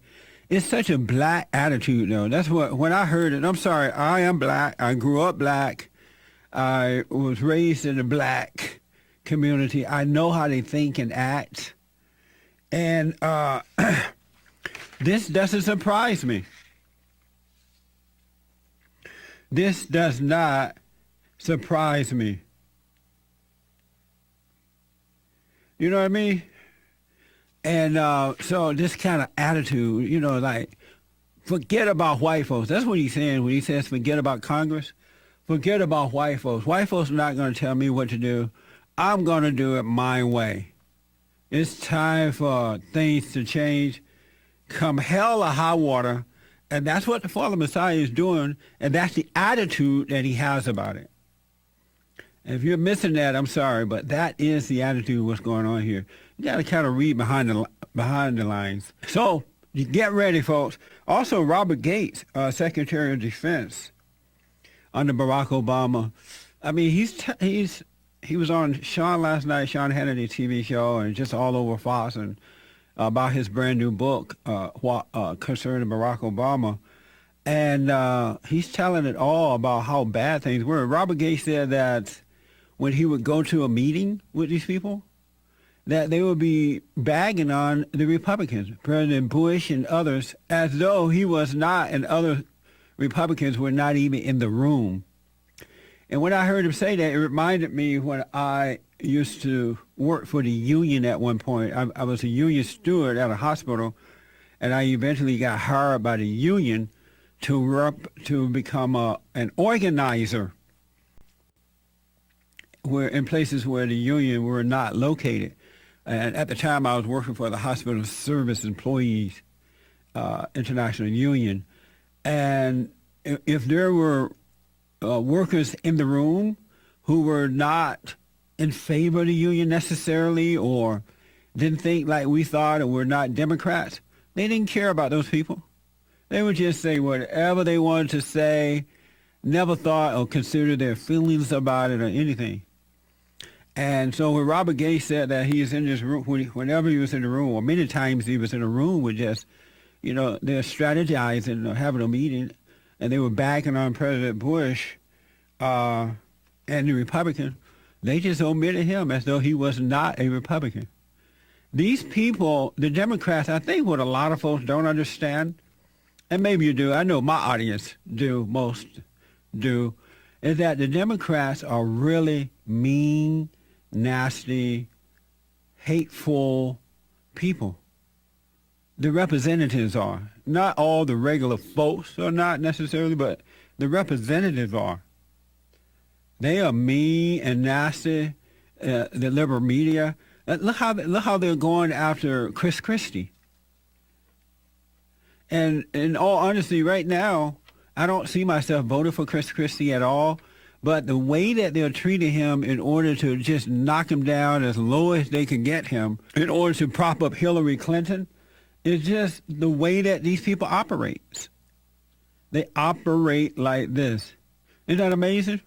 And so some of these things that Robert Gates is saying is not surprising to me. Once you turn the country into a socialist society, I don't know if it ever comes back. because once you spoil the people, that's it. I don't know if people want to give up free stuff.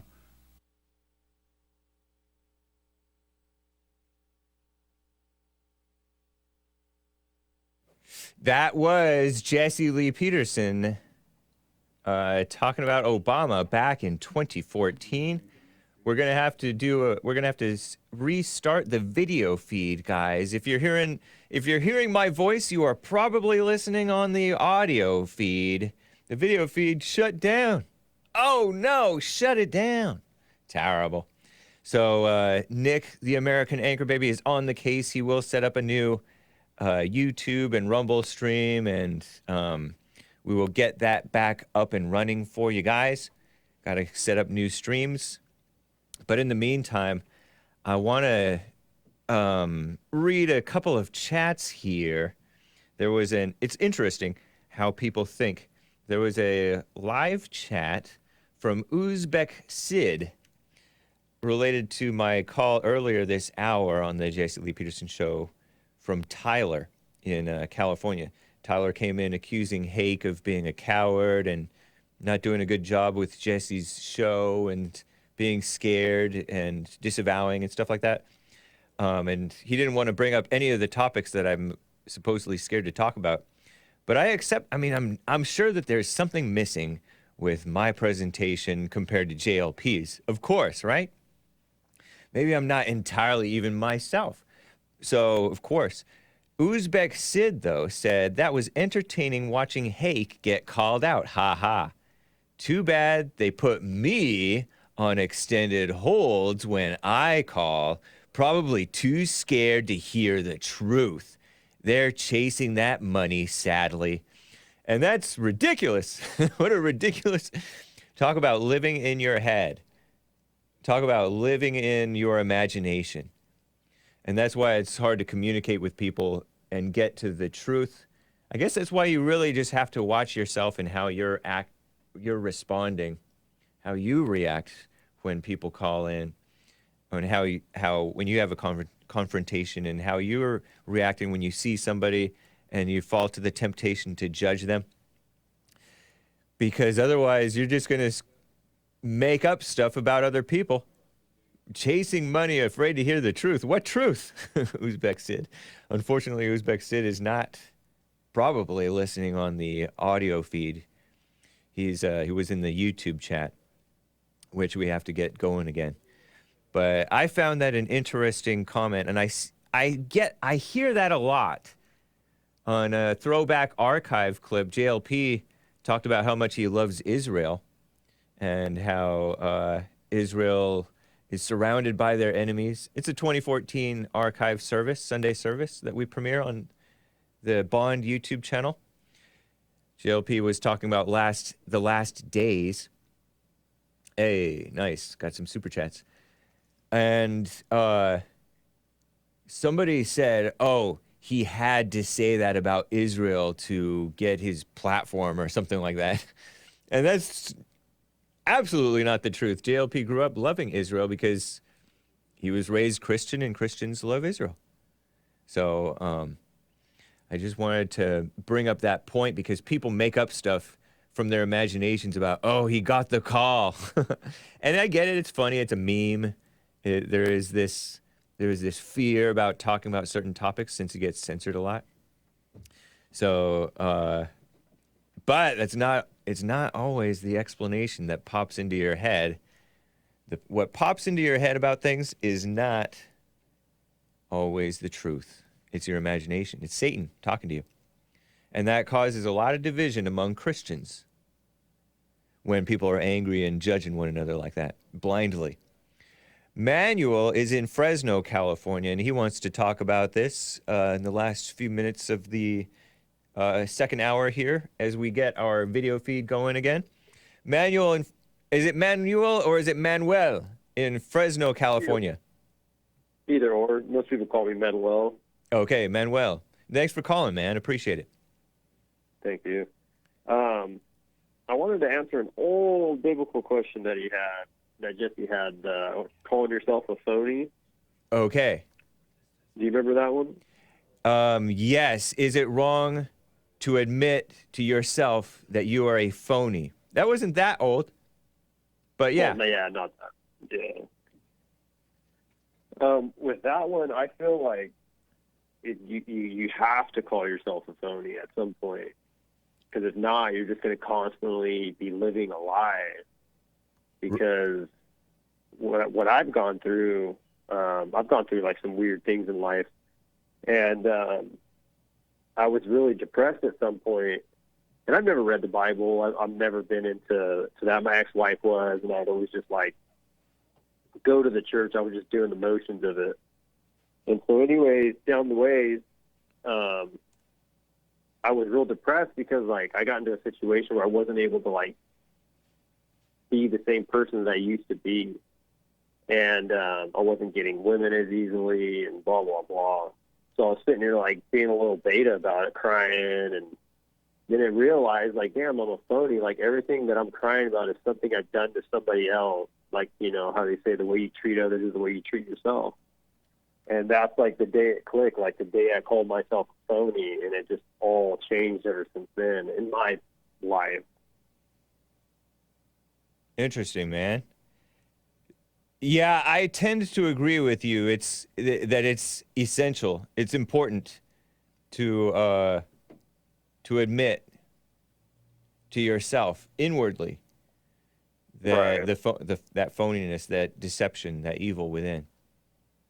Yeah, because I feel like we all lie to our, like, not knowing, like, religion and all that. Like, we lie to ourselves constantly to impress others, to make yourself feel better or satisfied or whatever. Yeah. And then you end up living off of that lie, and then that lie becomes, you know, you think you're that person, and you're really not. Like, I got in a car accident, and now I'm in a wheelchair, and, like, life's way different. And, like, it's crazy because I look back, and I'm like, wow, man, I was, like, a terrible person. I did bad things, and I thought I was right by doing what I was doing, you know, because of my ego. Yeah. And then now that I can step back and watch it, I'm like, wow, like, I could have handled things way more differently. Like, the situation with my child and her mother, like, it's way different now. We don't argue like we used to. We used to go to court once a month. And my whole same thing with that, calling myself a phony. Like, I moved home from Oklahoma to be a part of my child's life, not for the fact to be a father. It was strictly to not be called a deadbeat around the town that I grew up. Wow. So, you know, my ego was in the way. Yeah. And then it took me years to see that. And, like, now I know how to treat my daughter right, my baby mother.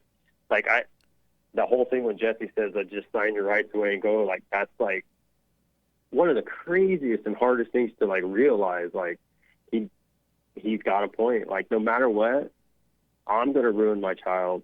She's going to ruin her child. So there's no difference if I'm there or not. You should be there. You know it's your child, but, like, the damage is done. I should have never had sex out of wedlock. Yep. Like, it's crazy, like, what the Bible's laid out. Like, there's a lot of sense to it. Yeah, it's like you're trying to redeem yourself rather than just living and letting God redeem you.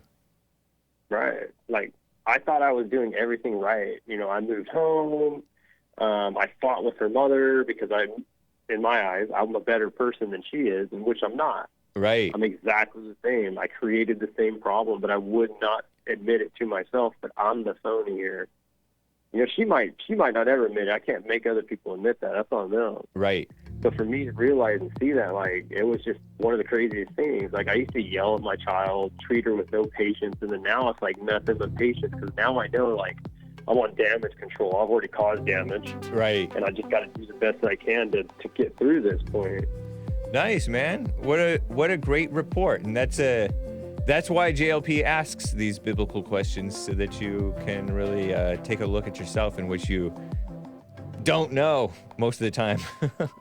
And what you do know, what you realize that you do know. Cool, man. I appreciate the call, Manuel. That Tim guy this morning, to me, that's so crazy. Like, you guys are in the business of saving lives and religion, and he's over here worried about the water. Like, I know. You want to learn something on your own. Yep. Man. Like, I gotta go, man. Hang on. You can't run from evil within yourself or outside of self. You got to deal with it. And you need good in order to deal with evil. And God is good. You need to return to the Father, and you'll see within you, he will fight the battle for you. And he will fight it without, because he will show you how to deal with it, and you will have no fear. Love God with all your heart, all your soul, all your might, along with nothing else. Nothing else means yourself, your children, your wife, your things, your ego, your reputation, and all that. You can't care about any of that.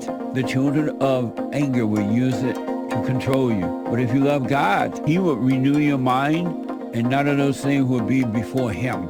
And so when they go after you, oh, well, you may take my body, you may take my things, but you're not going to take my soul.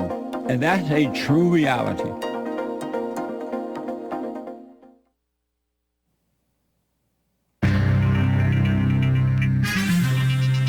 Some mildly interesting news for you guys today on the Hake News. In the end of hour 2 of the Jesse Lee Peterson Show, guest hosted by Hake, with Hassan and Sean and the American Anchor Baby standing by, ready to take your calls on Get It Off Your Chest Friday.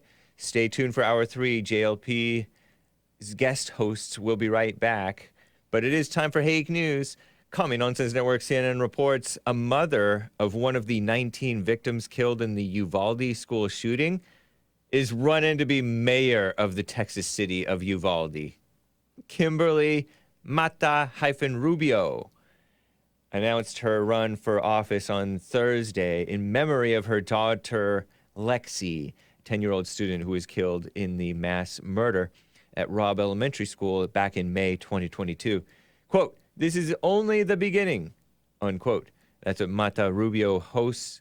That's what Kimberly Mata-Rubio wrote in a social media post while sharing a photo of the Uvalde Leader-News story about her campaign. She currently serves as an advertising executive for the newspaper.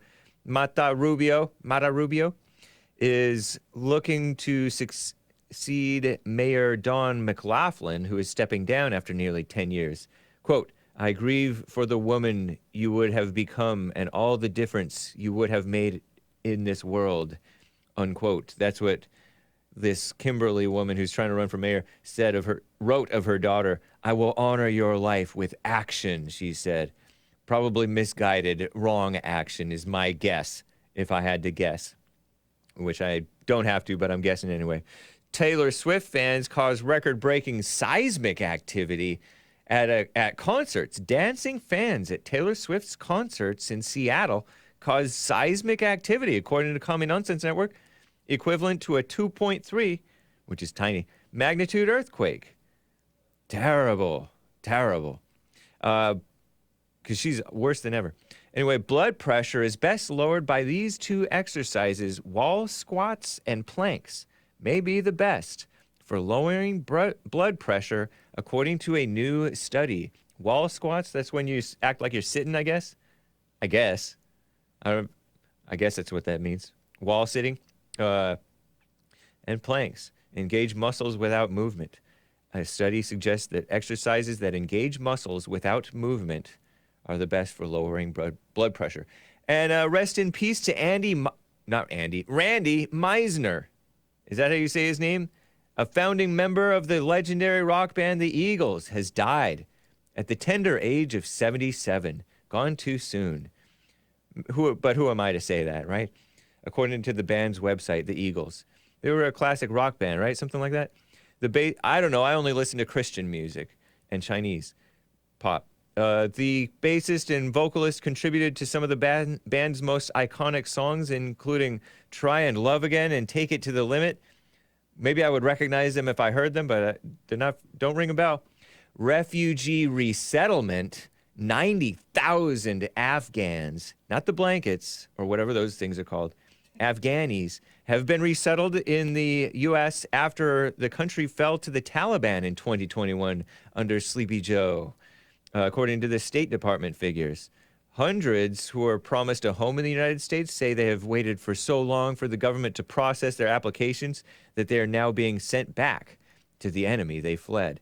In August 2021, around 124,000 Afghanis were airlifted out of Afghanistan in a huge U.S.-led operation, but nearly 2 years later, many are struggling to find their footing. Wow, what a mess. inclusive airlines. Here's a quote, not the bad kind of inclusive, I guess.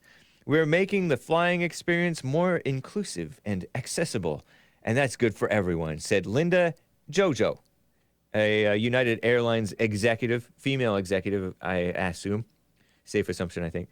After the carrier said Thursday that they will add Braille to its plane interiors. Braille, that's that stuff that you touch and you can read if you're blind.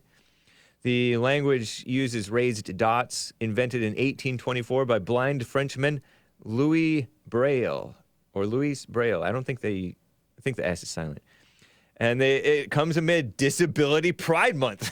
I didn't know that, which U.S. celebrates annually in July. Terrible. I prefer white history. I'm James Hake.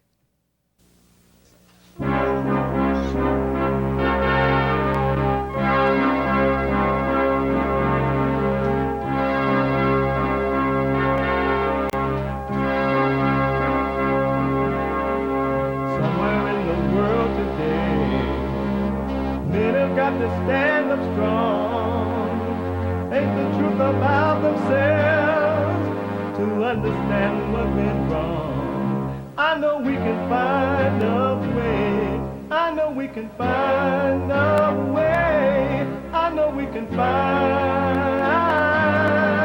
a way to stand up, stand up.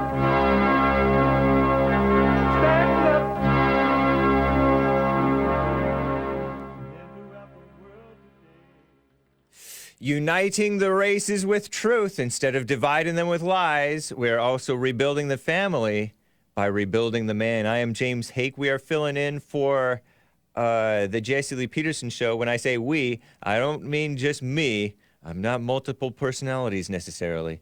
I mean Hake, Hassan, Sean, American Anchor Baby Nick.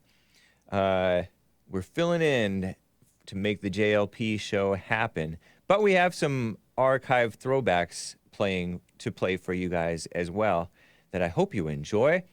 But it is Get It Off Your Chest Friday. You can call in 888-775-3773. If you have some constructive criticisms or destructive criticisms, that's fine. We appreciate them. But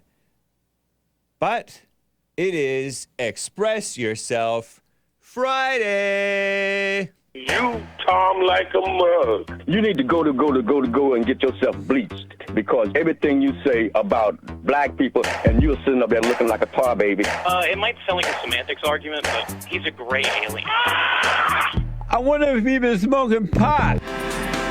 Really hit matters to me. Words matter. It all comes together beautifully. There's a woman shopping. Her name's Rachel. She's in a change room. She overhears a mother and a daughter making fun of plus-size clothing. She's plus size, it turns out. And she was so mortified. She found herself sort of reacting viscerally, went to her car and ended up breaking down in tears. But instead of letting that be the defining moment, she went back into the store, put on the tank top in question, and posted on Facebook with the comment, "Be kind, think about others before you speak, and if someone hurts you, you have to move on." And apparently there's been like 150,000 likes. That's a good message. It's kind words that people are hearing, and there's a ripple effect, and they go to their car and cry. That's really sad, but she turns it around. Well, do you have to have a thicker skin? If you know, in a situation. Maybe live in my skin for a day. I'm saying, right, for her, like, you know. Nope. Yeah. You know what? I think that this was the best way she could react because that was hateful and hurtful. As opposed to taking them on, like, yeah. Because that's not going to get you as far. That's your daily hit. It's a good message. Glad I got that off my chest. I think Chris Cuomo might be in a better place now. Not having to work alongside those ladies, lovely ladies. Now he's at News Nation. Chris Cuomo. Frito. And I do use the term based loosely when I refer to Chris Cuomo and Don Lemon. Just FYI. Guys, we did have to start a new stream there about 10 or so minutes ago on the Jesse Lee Peterson show. So I played for you a clip, and it got interrupted. Terrible. Maybe we'll upload that separately on the Jesse Lee Peterson show. Or maybe you'll have to find it somewhere else. Nice. But I do have another throwback to share with you guys. This is from 2014 when I was producer of the JLP show.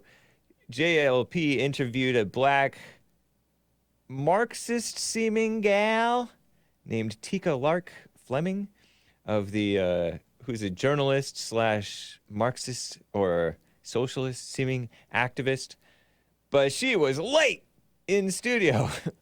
This is actually from 2015, January 15th, 2015, hour 3.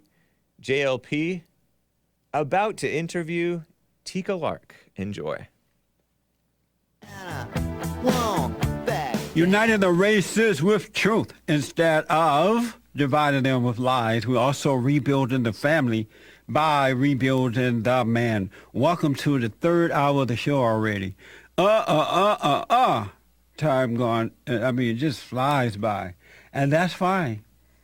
It is what it is. It's the third hour of the show. It is Manhood Hour.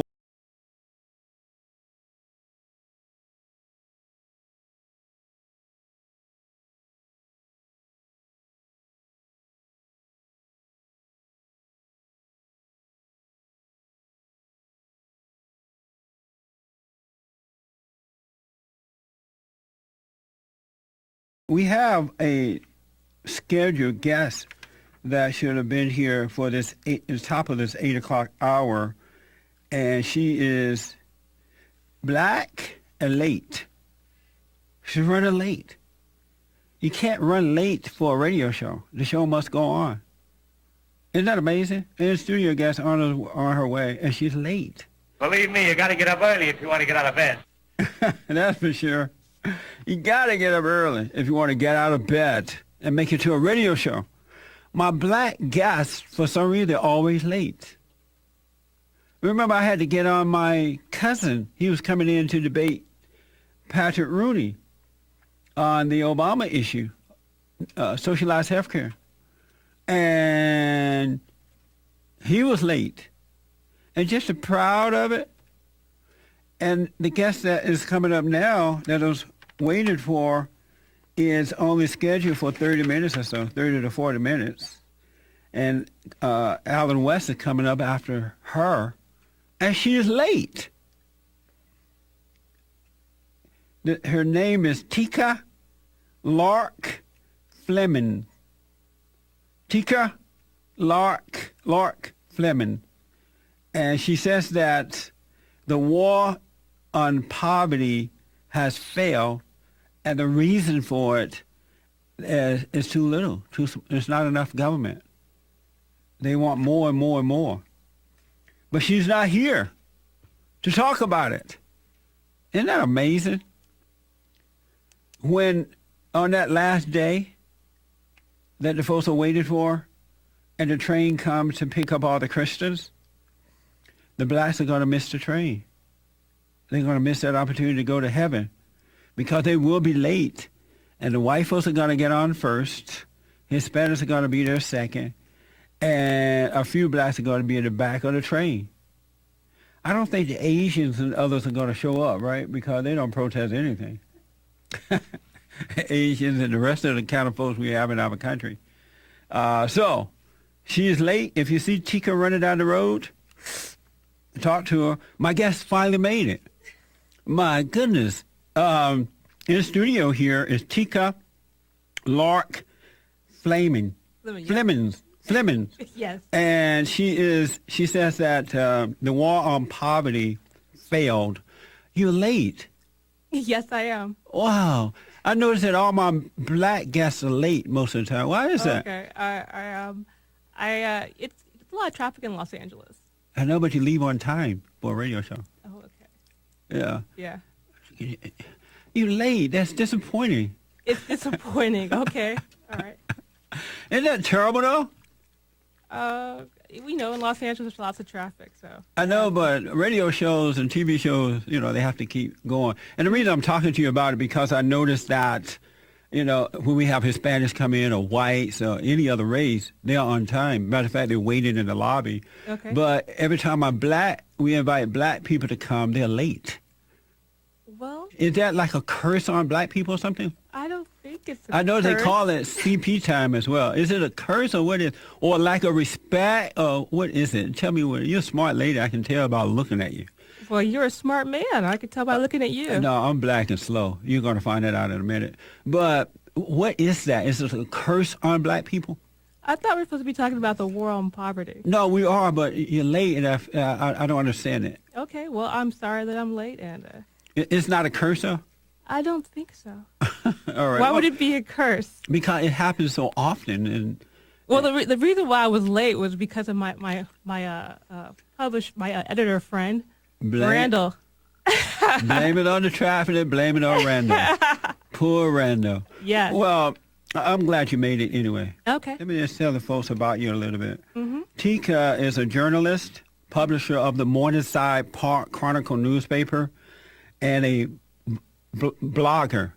Vlogger. Yes. Which means video blogger. Correct. I've never heard that before. That's the first time I heard it put that way. You haven't? I told you I'm black and slow here. At the Black and Tan show, she is a fourth-generation Angelino. Her great-grandfather was born in Boyle Heights in 1889. Wow. Yes. That's amazing. You say that the war on poverty has failed. Poverty has failed. Why do you say that? Well, I say that because I feel that the United States has a safety means, safety net, a means-based safety net, and I feel that that's problematic. And if you really want to solve poverty, you need to have universal support. And I feel that the war on poverty, instead of moving our society to a more caring society, kind of moved it more to made poverty more of a morality-based, made it more of a morality-based instead of making it something that the society can solve. And how can they solve it? First, let me ask you, what is mean-based society? Safety net. A means-based safety net is a safety net that you have to kind of prove that you're poor in order to get it. Oh, okay. And the problem with that is that it makes being poor has a stigma. It's a lot of paperwork.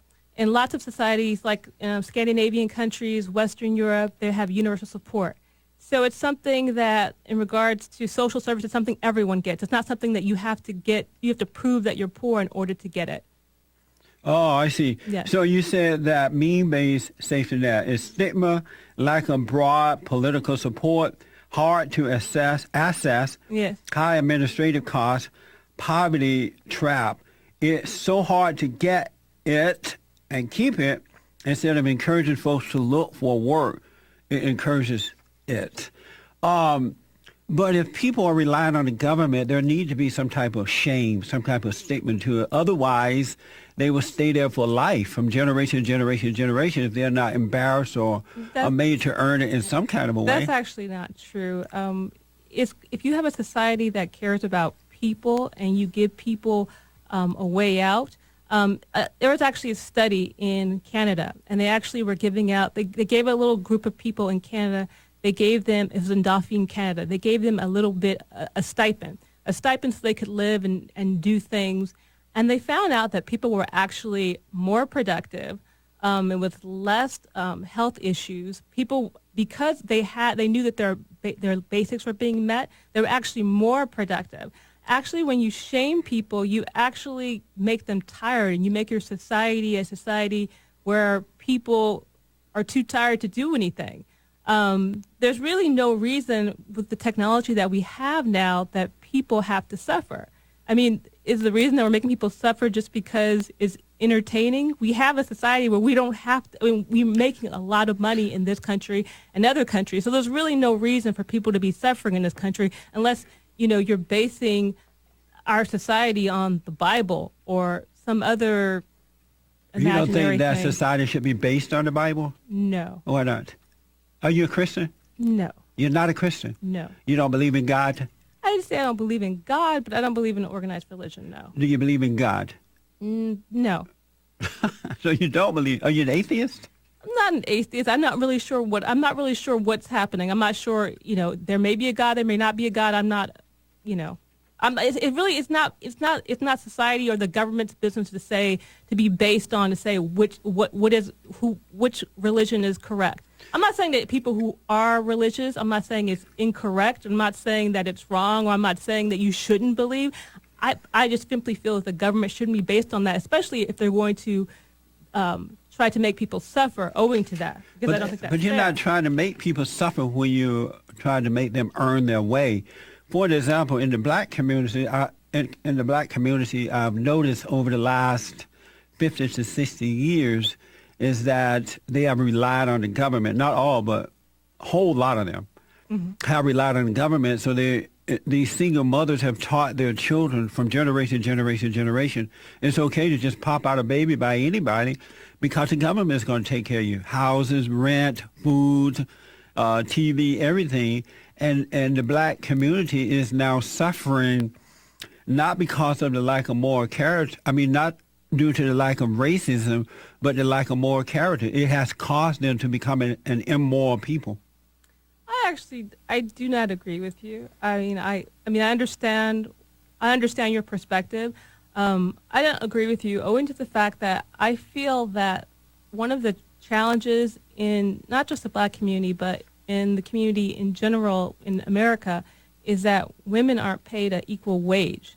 Like 60% of low-wage jobs are held by women. And I really feel that owing to the fact that there are a lot of people in the black community and in other communities that are mothers or that are women who have children who are not married, that has really impacted them because jobs that are dominated by women, such as education, social services, and even nonprofit, are jobs that are not paid the same amount that men would be paid. For example, But black working women are making more money than white working women.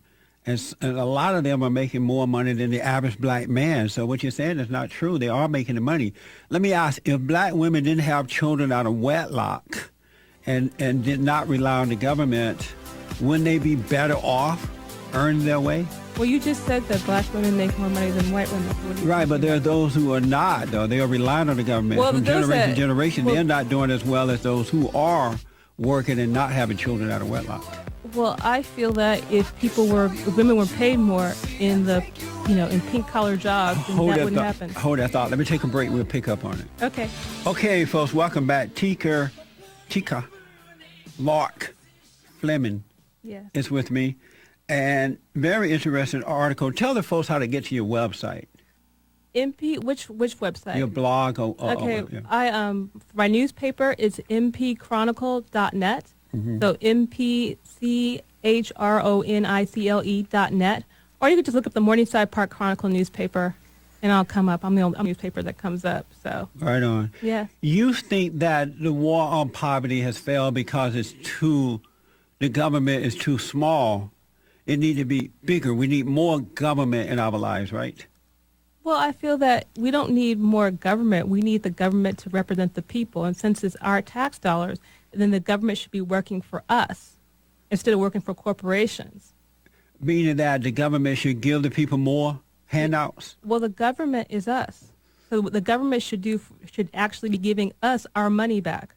But not to the people who are not earning the money, right? Like to the so-called poor. If you're part of our society, then you're part of, you're part of us. The government is us. The government is not a separate entity. The government is the public. I know, but the people who are not working are not putting anything into the system. They shouldn't just be able to lay up on their back and pop out children and get something back, right? When you say us, you mean the working class people. No, I mean everybody who lives in this country. Do you believe that even the working class people should rely on the government to take care of them too? The government, as far as should working class people rely on the government? No, I'm not saying that we should rely on the government because they should rely on themselves, and the government is us.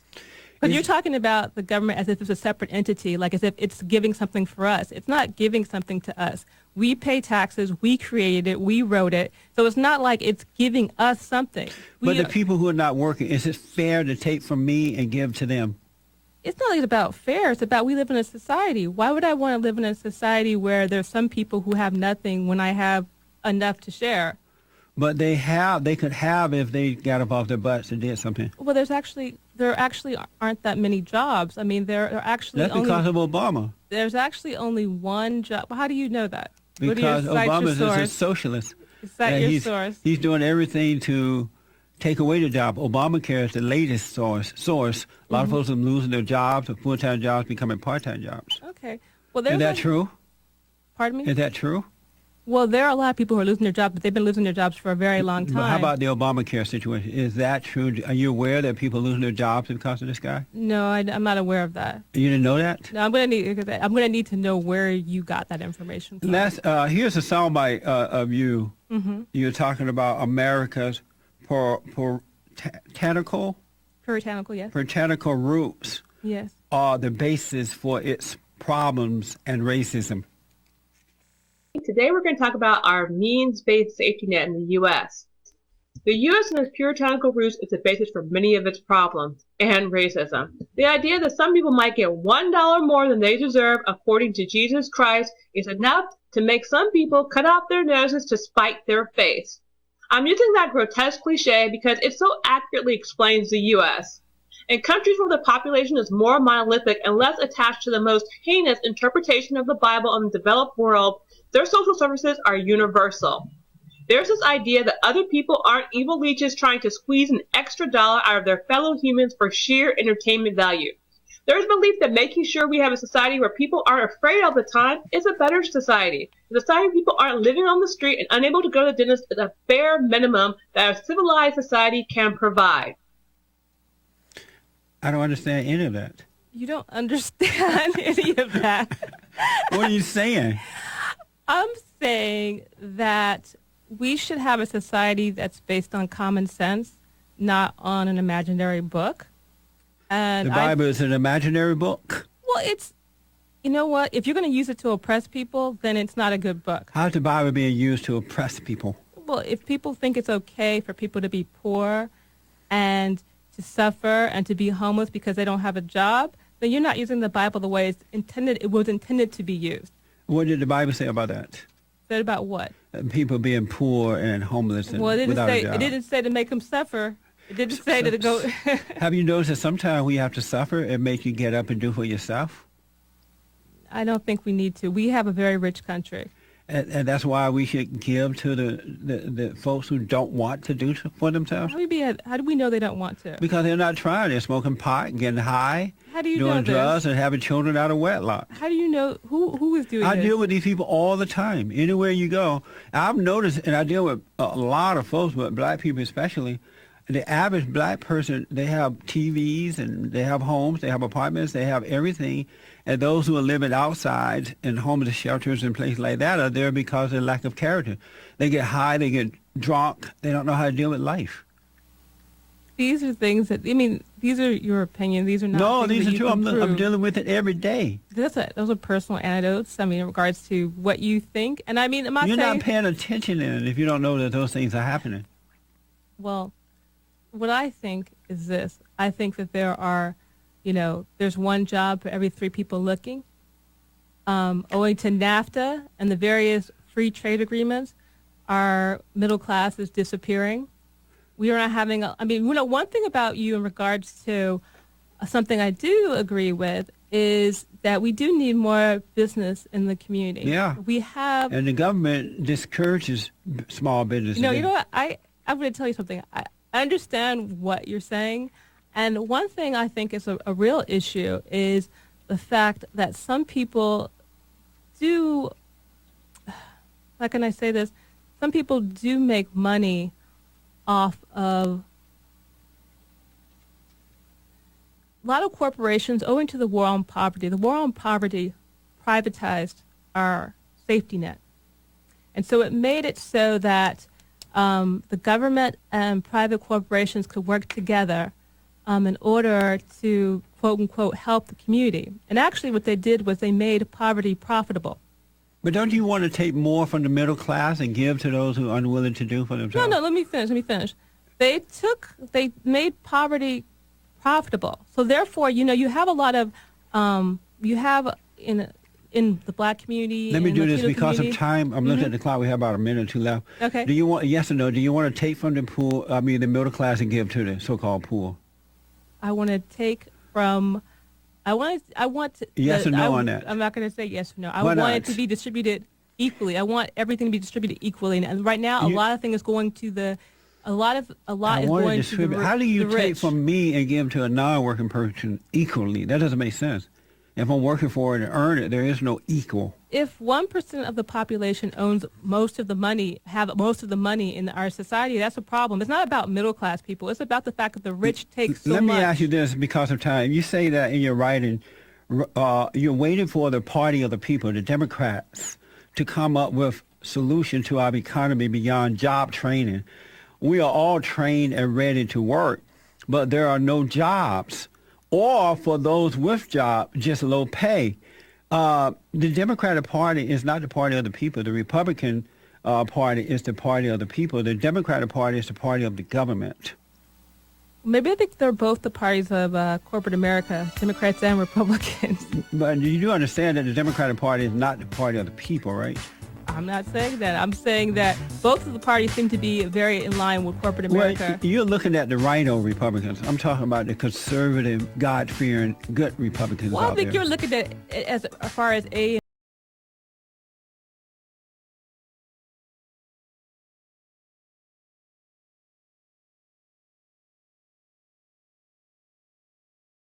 Again, that's not good.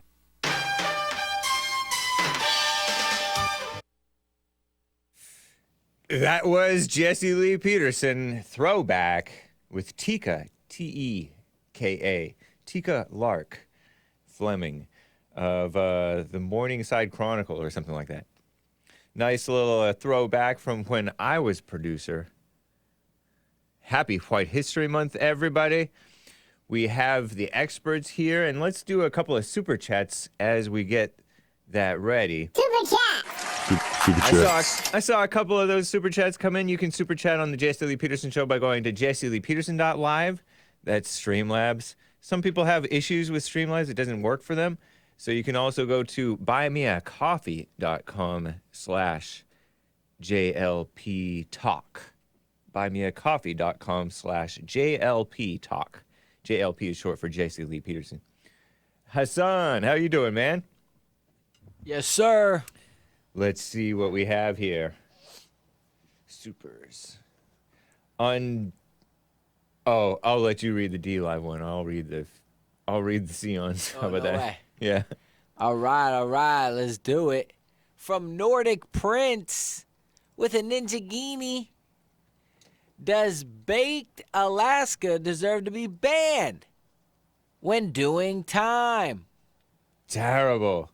Thank you for the Ninjagini, Nordic Prince. Shall we, maybe at the break, we'll open up the treasure chest for you guys. Baked Alaska was on the Fallen State with JLP after Charlottesville.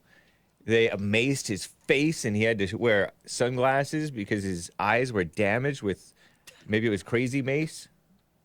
Speaking of Crazy Mace, we have a Crazy Mace to talk about, Nancy Mace.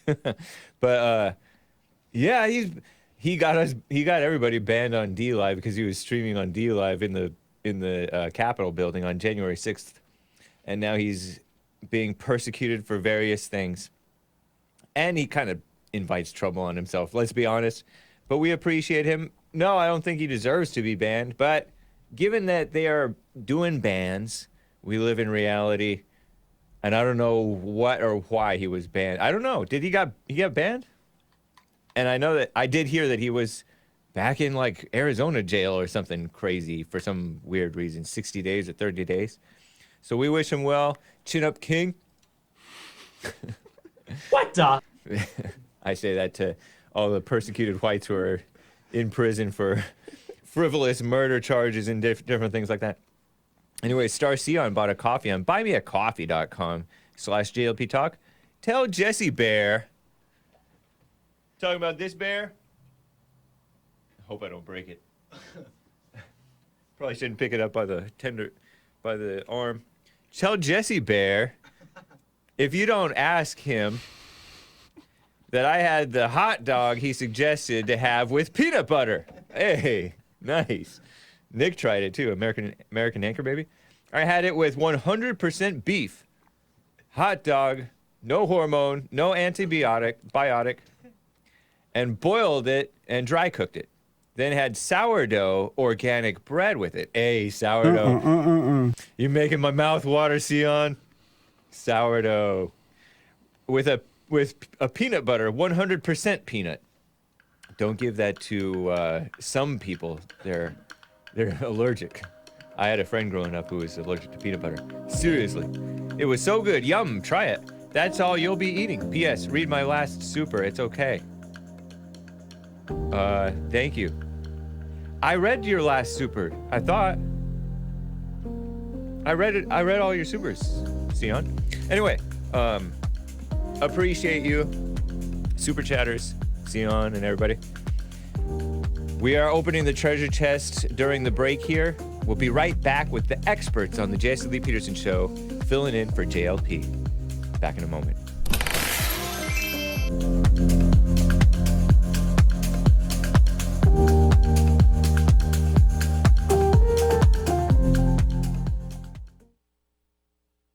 I noticed after a while that when these guys overcome their anger, they have amazing ideas about starting a business, but because they've been told that if you don't get a loan from the bank, or if you don't have a 5-year plan, or if you don't do this, and it's just simply not true.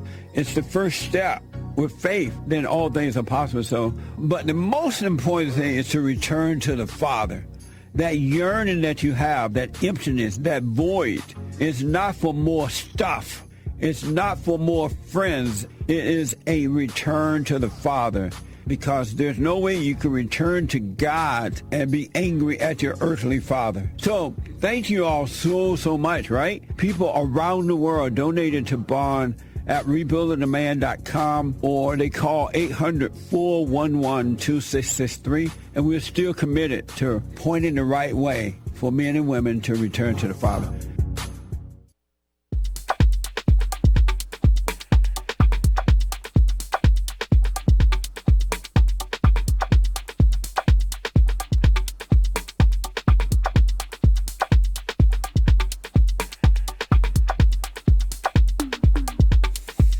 We're back, guys. A couple more super chats came in when I was unawares.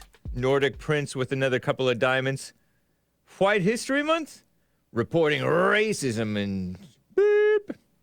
I know, ridiculous.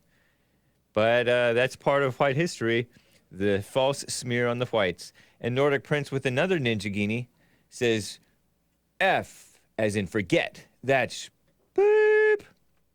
This is the family show. Nordic makes a point. Thank you, Nordic. Nordic saying Nordic makes a point. Maybe he means Nordic Frost. Cozy TV banned Ralph and Big Tech now baked. Oh, I didn't know that. I was not aware of that.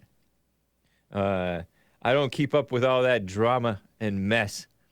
How did Baked get himself banned? He gets himself banned. Big Tech. Oh, I didn't know Big Tech got banned. I've talked with Big Tech. He's actually been to church with JLP before, many times. Interesting. The plot thickens, but be united, get along with everybody as much as it depends on you. That's what the Bible says.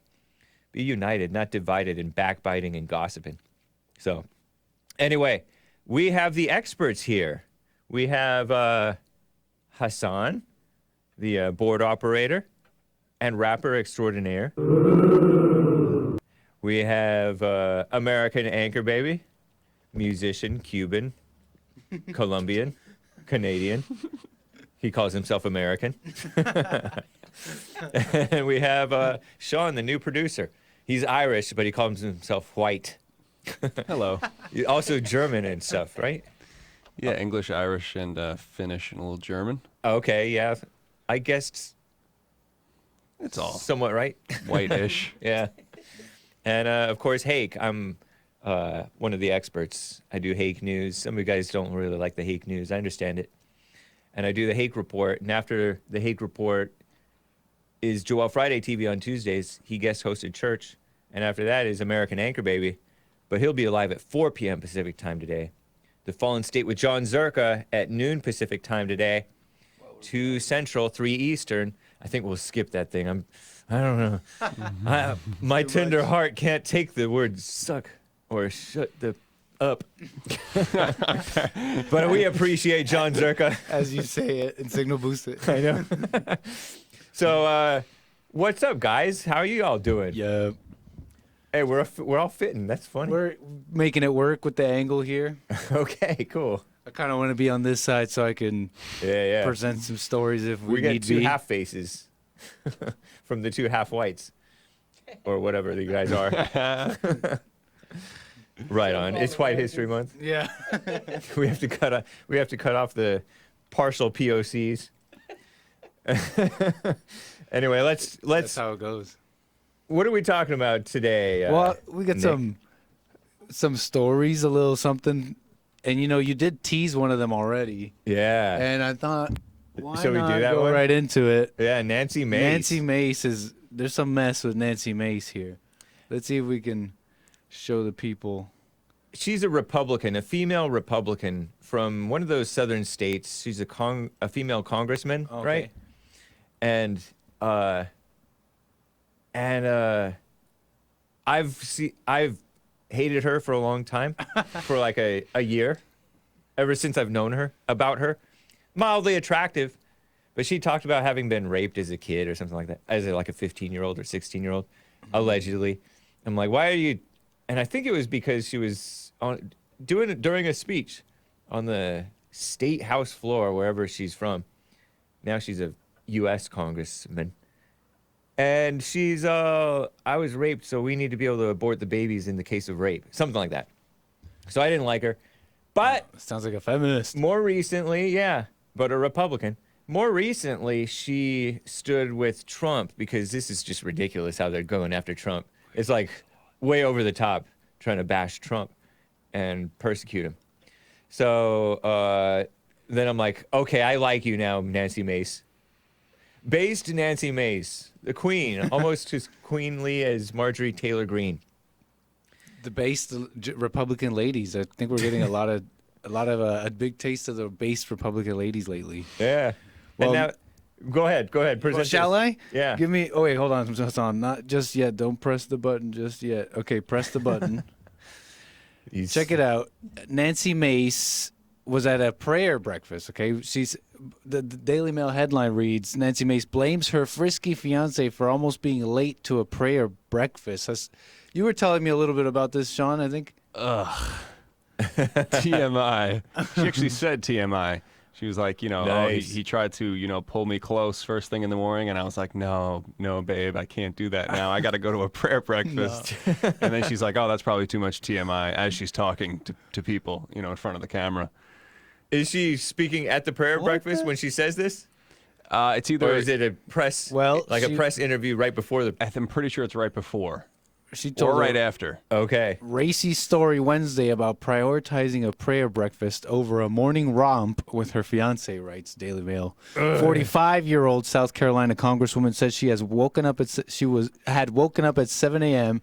and only had 45 minutes to get ready for the annual event, which brought together South Carolina lawmakers and took place on Capitol Hill, hosted with Tim Scott, actually, who's also running for president. The Rhino Tim Scott. Right. Yeah. And the so black one. I believe this is a picture of, this is Nancy Mace reacting to a surprise proposal from her now fiance, Patrick Bryant. This is the man in question. The man she rejected, I guess, in question. Rejected. Right? Because she had to say no. She said yes, but not that morning, allegedly. Oh, Nancy Mace. I thought you were a Christian. I believe we have footage. There may be footage. Hold on. The Daily Mail, she's supposed to be a Christian. Daily Mail website is so trashy. It is. They're all about that sleaze, and also they're ad polluted. It's hard to decipher the article out of all those ads. Have a little article with your ads, right? Kind of like have a little coffee with your sugar. If I am muted here, I think we have it. New York Post is probably going to serve me another ad here, but I know. I believe we do have the footage. Here she is. Shall we? Yeah. See if it's playing. Do you guys hear something? No. Oh. How about now? Pull me by my waist over. Yeah, you should be able to hear something now. Okay, let's watch it. Okay. Oh, she said that. Yeah. Waist? Yeah, she Don't did. say waist. I woke up this morning at 7. I was getting picked up at 7:45. Patrick, my fiance, tried to pull me by my waist over this morning in bed, and I was like, no, baby, we don't got time for that this morning. I got to get to the prayer breakfast, and I got to be on time, and a little TMI, but Shameless. he can wait. I'll see him later tonight. Wait but till marriage. I was here early today for you, Tim, and I think everybody everybody was here early for you today. And I think that's a true testament to your leadership, to your faith, and your ability to bring people together about and faith. unify our country. Let's get serious. Terrible. I disavow pivot. these degenerate women. See, they call men dogs and pigs. That was funny when John Kavanagh, in that throwback clip earlier on the JLP show, talked about that Muslim server who refused to serve Sheriff Joe because the Muslims I don't serve swine. Because Sheriff Joe is a cop. Cops are pigs. And Muslims don't eat pig. Right. Pretty funny. Pretty good roast. Yeah, indeed.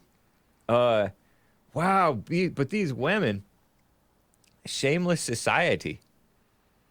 Terrible.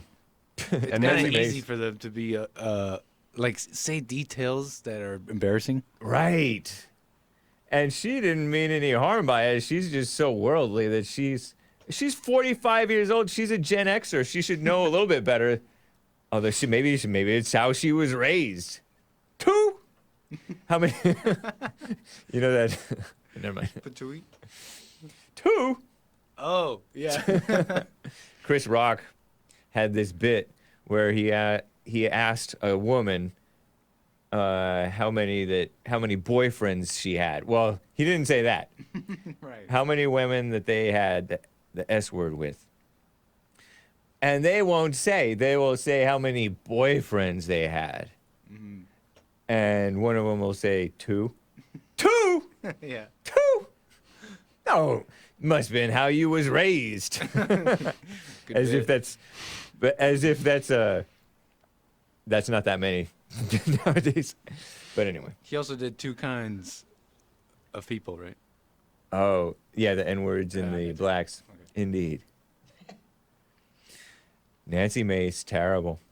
But that's what were you about to say? Wasn't there something also with Tim Scott and DeSantis? Like DeSantis said, like slavery, said a comment about slavery that people were freaking out about. Like, oh, it actually taught people skills. And then Tim Scott, came out and was like, no, that's not right. Slavery, you can't say that about slavery. Really? Oh yeah. I know Kamala Harris. I know that the state legislature of Florida and that DeSantis signed a bill into law saying that they have to say that slavery taught useful skills to slaves.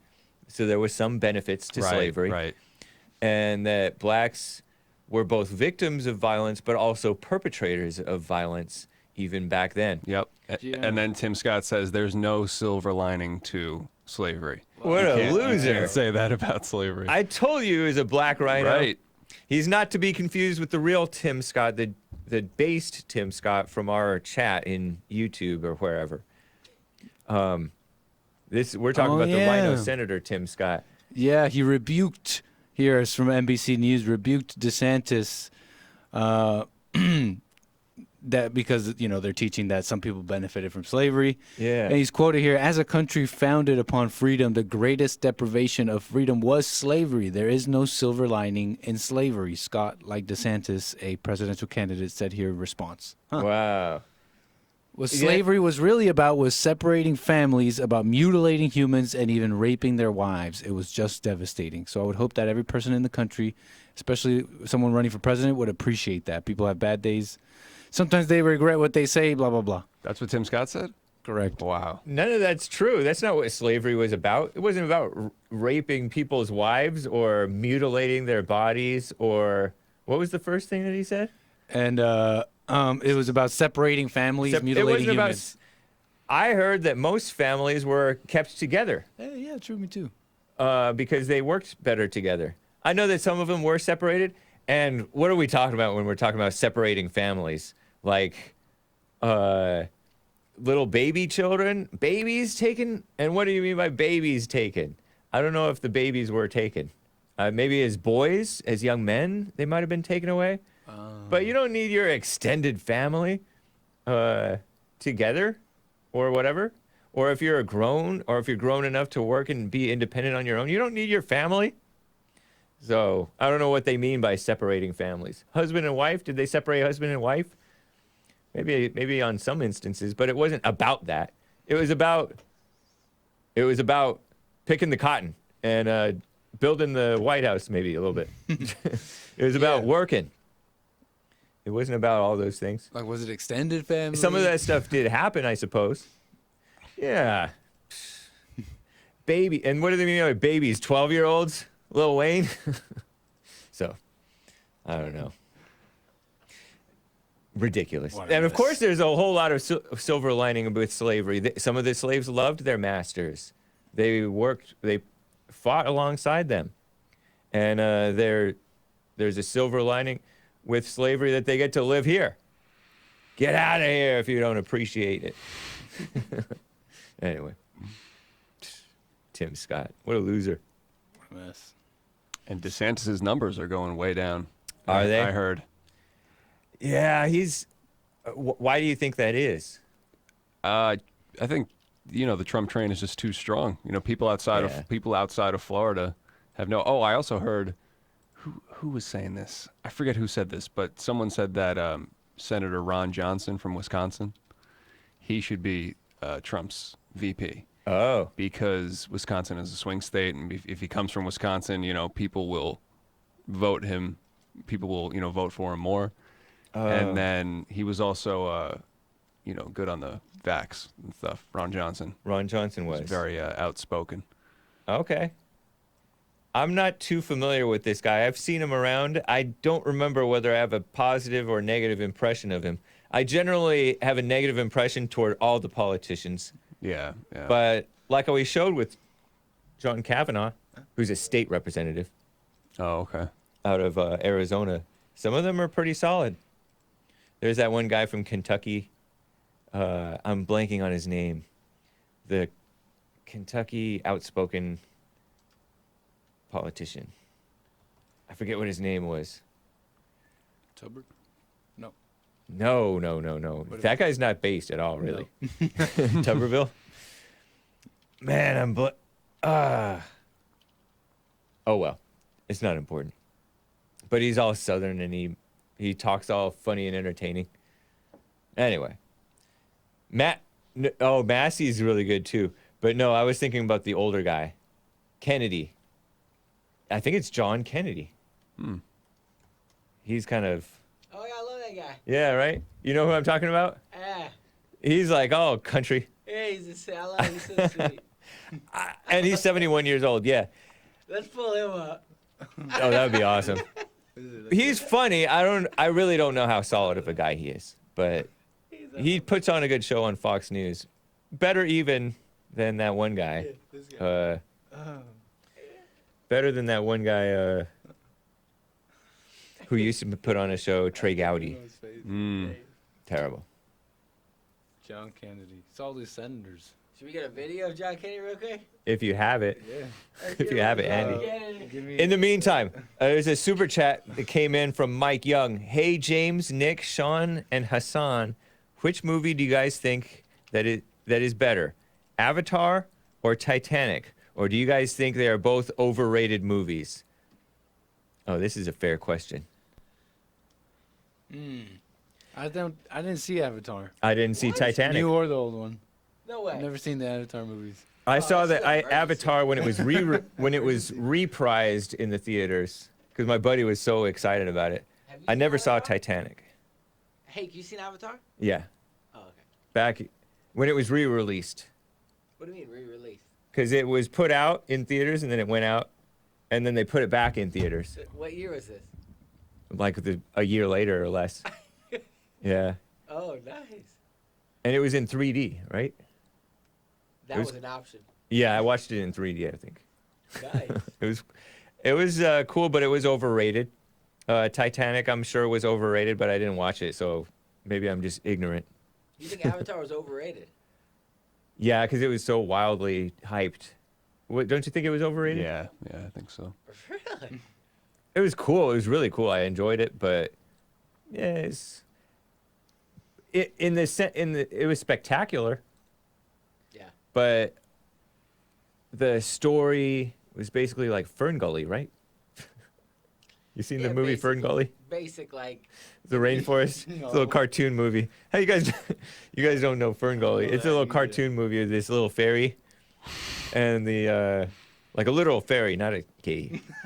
And this guy's gonna bulldoze the rainforest because he's a rainforest worker.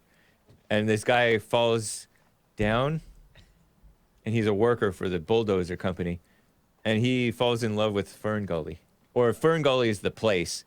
The girl is, I don't know what her name is. But these Google images sure look familiar, though.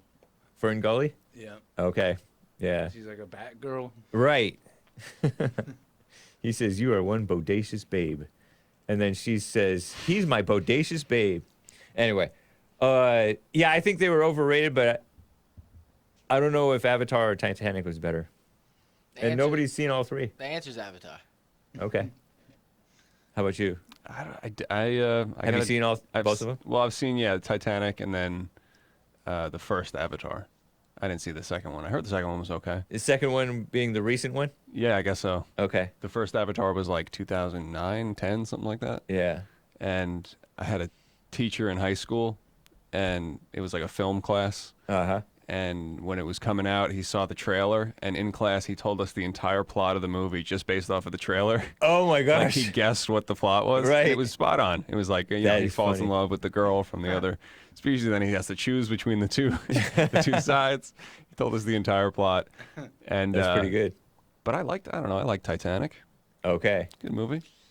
But Avatar also is not an exhibition in the story. It's more that, I mean, anytime you have to wait for technology to develop in order to complete your idea, it's incredible. He literally had to wait 8 years so that technology would get to where his mind was. Who's he? James Cameron. Oh. He directed both films. Oh, really? Yeah. James Cameron, I heard James Cameron on American Anchor Baby covering the Titan story, the sunken... Yeah, he had a lot of comments about that. Terminator. Did he do Titanic as well? Yeah.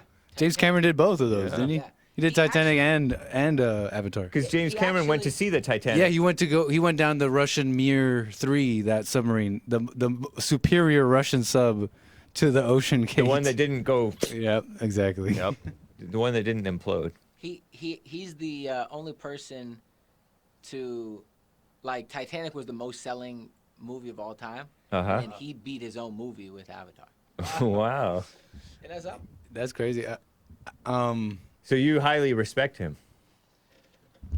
I mean, I think he does definitely some cash grabs, but Avatar I respect the most out of anything he's done because he actually has studied water.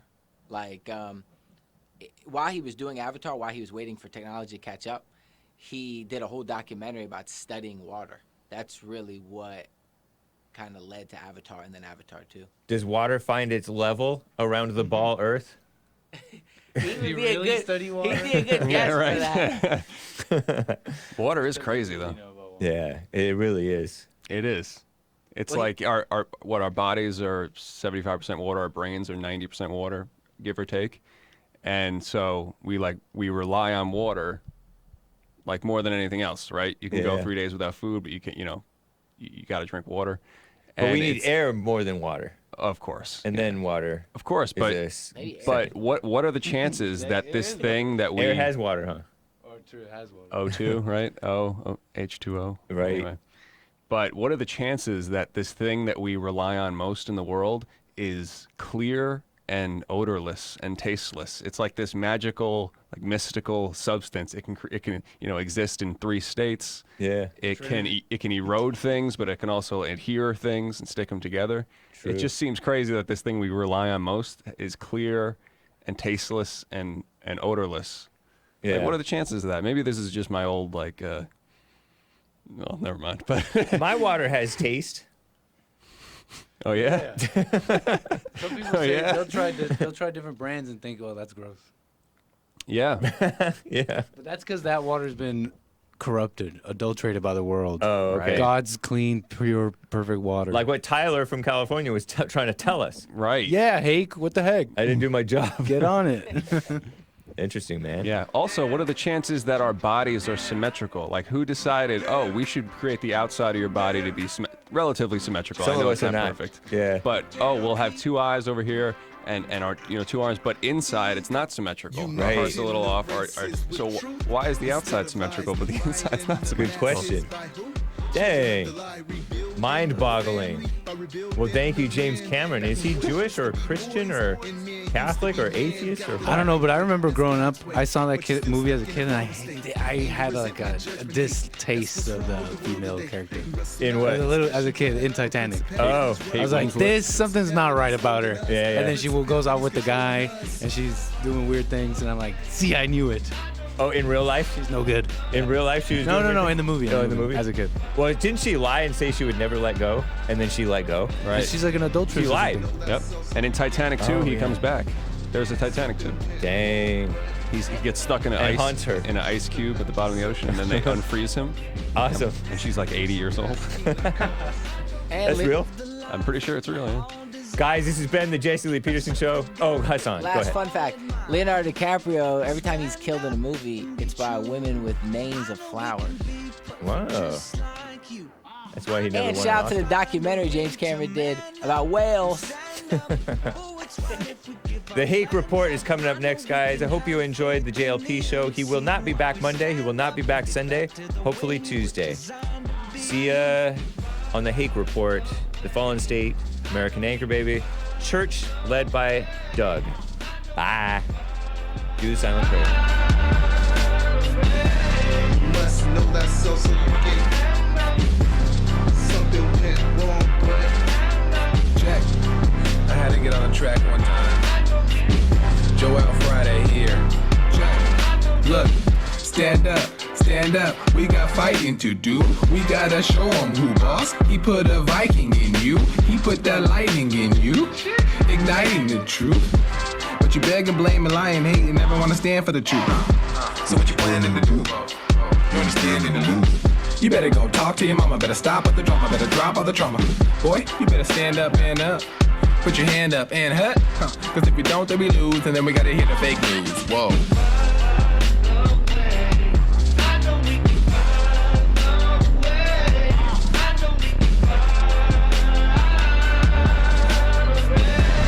must know that so you get something went wrong, but face the truth about yourself and just seek first God's kingdom, you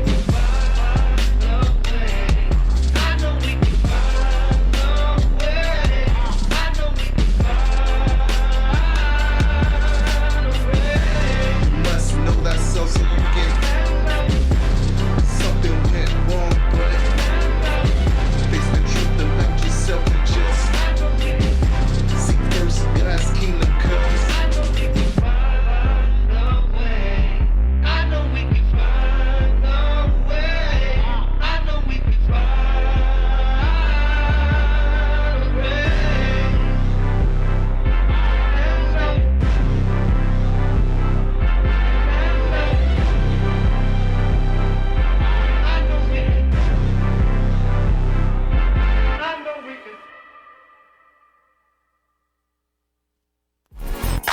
So, here's what I recommend. I invite you to download my silent prayer, and I want you to start doing it. You just download it, get the points of how to do it, and then after a while, you just do it on your own. It's going to point you in the right direction that your life will be returned to you from God. He will give you your life back, because anyone and all people who has anger, they're not themselves. You are the person that you are angry at. That's why it's so important to get to know yourself so that you can see who you're angry at. And if you're doing the hooping and hollering prayers and things like that, some people get up, oh, praise the Lord, hoop and holler, bless my mama, bless my daddy. Continue to do it. Do both. You will see if you want to stay with the hooping and hollering, or do you want to be still and know God. So my gift to you, no charge, at rebuildingtheman.com/church.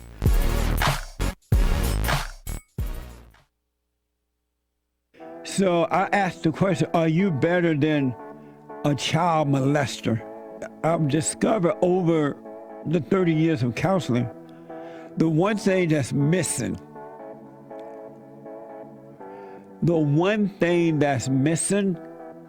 and I think because it's not taught in the homes or talked about, we don't have examples of it, right, is love. Our theme this year is to bring back Christianity, to love God with all our heart, soul, and might, our neighbor as ourselves, and to endure. And there, when you're in a fallen state, people will judge the molester but think they're better than the molester. And I ask, well, why do you think you're better? When I realized it doesn't matter what you think about yourself or how much you have or don't have or how you accomplish things in life or don't. If you have no love, you have nothing.